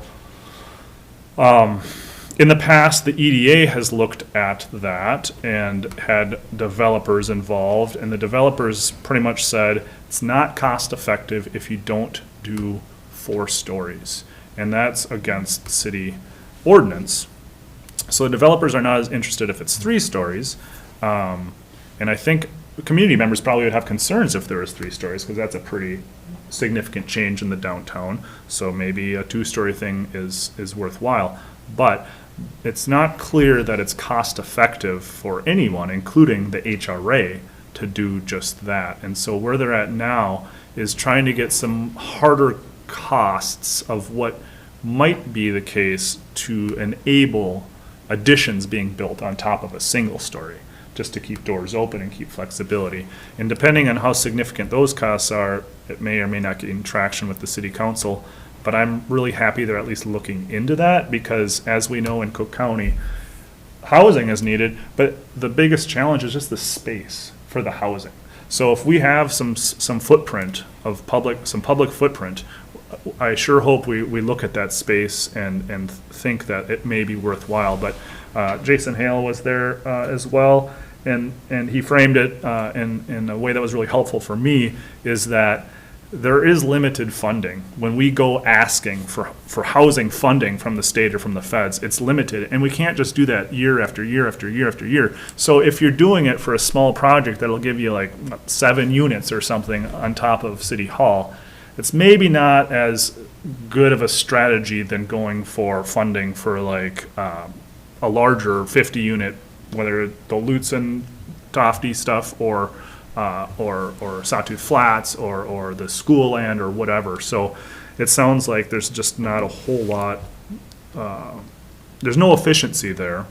But again, in my mind, I really see the scarcity being the land. So if we could plan for that, I think it's awesome. I don't know what our role as a county really is, aside from just the HRA side of things and being a part of that conversation. And I didn't give any comments at their work session, but I found it just really interesting. So I was a little disappointed, but then also excited and understanding why things are the way they are. So there's a whole lot for you. Well, thank you. Appreciate that update. We have some meetings coming up starting tomorrow and the rest of the week. The Association of Minnesota Counties Leadership Summit is going to be in Nisswa. And then we have the Planning Commission and Board of Adjustment with our new individuals that we put into place today at 5 p.m. on Wednesday, April 12th. And our Community Leadership Committee the following day at 5:30 on Thursday through Zoom. For correspondence, thank you, Commissioner Storley, for the housing profile. We appreciate that information. And I want to share, this was an addition to our agenda, a letter I received yesterday, and this is from the Commissioner for the Department of Human Services. It's my pleasure to commend you and your staff for perfect performance in meeting the Department of Human Services financial reporting requirements for the calendar year 2022. All key quarterly fiscal reports for programs your county participates in were submitted to our Financial Operations Division on or before the report deadlines in perfect order. This effort requires the submission of 32 major reports covering the 4 calendar quarters of 2022. I know this accomplishment requires planning, an efficient operation, and teamwork within your county Human Services Department. The result is timely revenue for your county and compliance with federal reporting for us at the state. Please congratulate your management and staff on this superb effort. So, very, very good news. And Allison McIntyre wasn't here today, so I wanted to share the good news on her behalf. Commissioner Mills? Yeah, that's wonderful. A perfect report is not an easy task by any means. And so, yeah, Allison, thank you, and Lori Erickson, thank you, and the whole staff up there in the financial side of things. It's a strong team, and we're really fortunate to have that kind of performance. It's remarkable for sure. Absolutely. And in light of recognizing some staff from PHHS, I also want to recognize our March employee anniversaries. Todd Ford has been with us for a year, and Leanne Avery, Amanda Weberg, 3 years, Warren Hagan, 17 years. And then before this meeting, I asked Auditor Powers to make some comments about Courtney, because she was here before he was. And so share with us a few remarks today about her. I just remember that was 2 years after I got here, so I. 2 years after. Yeah, 2 years later. And I remember someone very shy coming to the window to get an application. She tried twice, and then got hired the second time, and quickly made her place known with her great judgment. That's what I appreciate about her here the most. She knows where to put her time and efforts, and she's done that for the 29 years that I've been here. And I do recall that there might have been some labor law issues when she got hired. I don't think she's We were that old. joking Yeah, it about was a that joke. yesterday. Cook County has not violated any child labor laws. She does look young, but not that young. But she's been with us for a long time. Boy, those 29 years, and all her expertise and skills are so appreciated. And you don't appreciate it until they leave. I've noticed that with other people that have been around that long, because systems change over those years. You don't even notice. They're small changes year to year. And until you lose somebody like that, you don't realize what a great repository of information that they have. And it takes a long time to develop that in someone else. So, Well, we I'm sure want that's only part of not the- to congratulate her, but Yeah. to encourage her to continue continue, to share her expertise with us. And And I think that's do part of that. the strategic plan, to try to create systems that Yeah, maybe don't take 29 years to master, so, yeah. all right. Well, thank you for those remarks. We appreciate it. And with that, is there a motion to adjourn? So moved. And is there a second? All right, we are adjourned. Thank you so much. We're going to get calls over child labor laws? Did Commissioner Storley talk to you about That's the great. tax river and tax Oh. implications of energy? So it came up at the AMC about some proposal, and if your county has an energy facility that's Yeah. being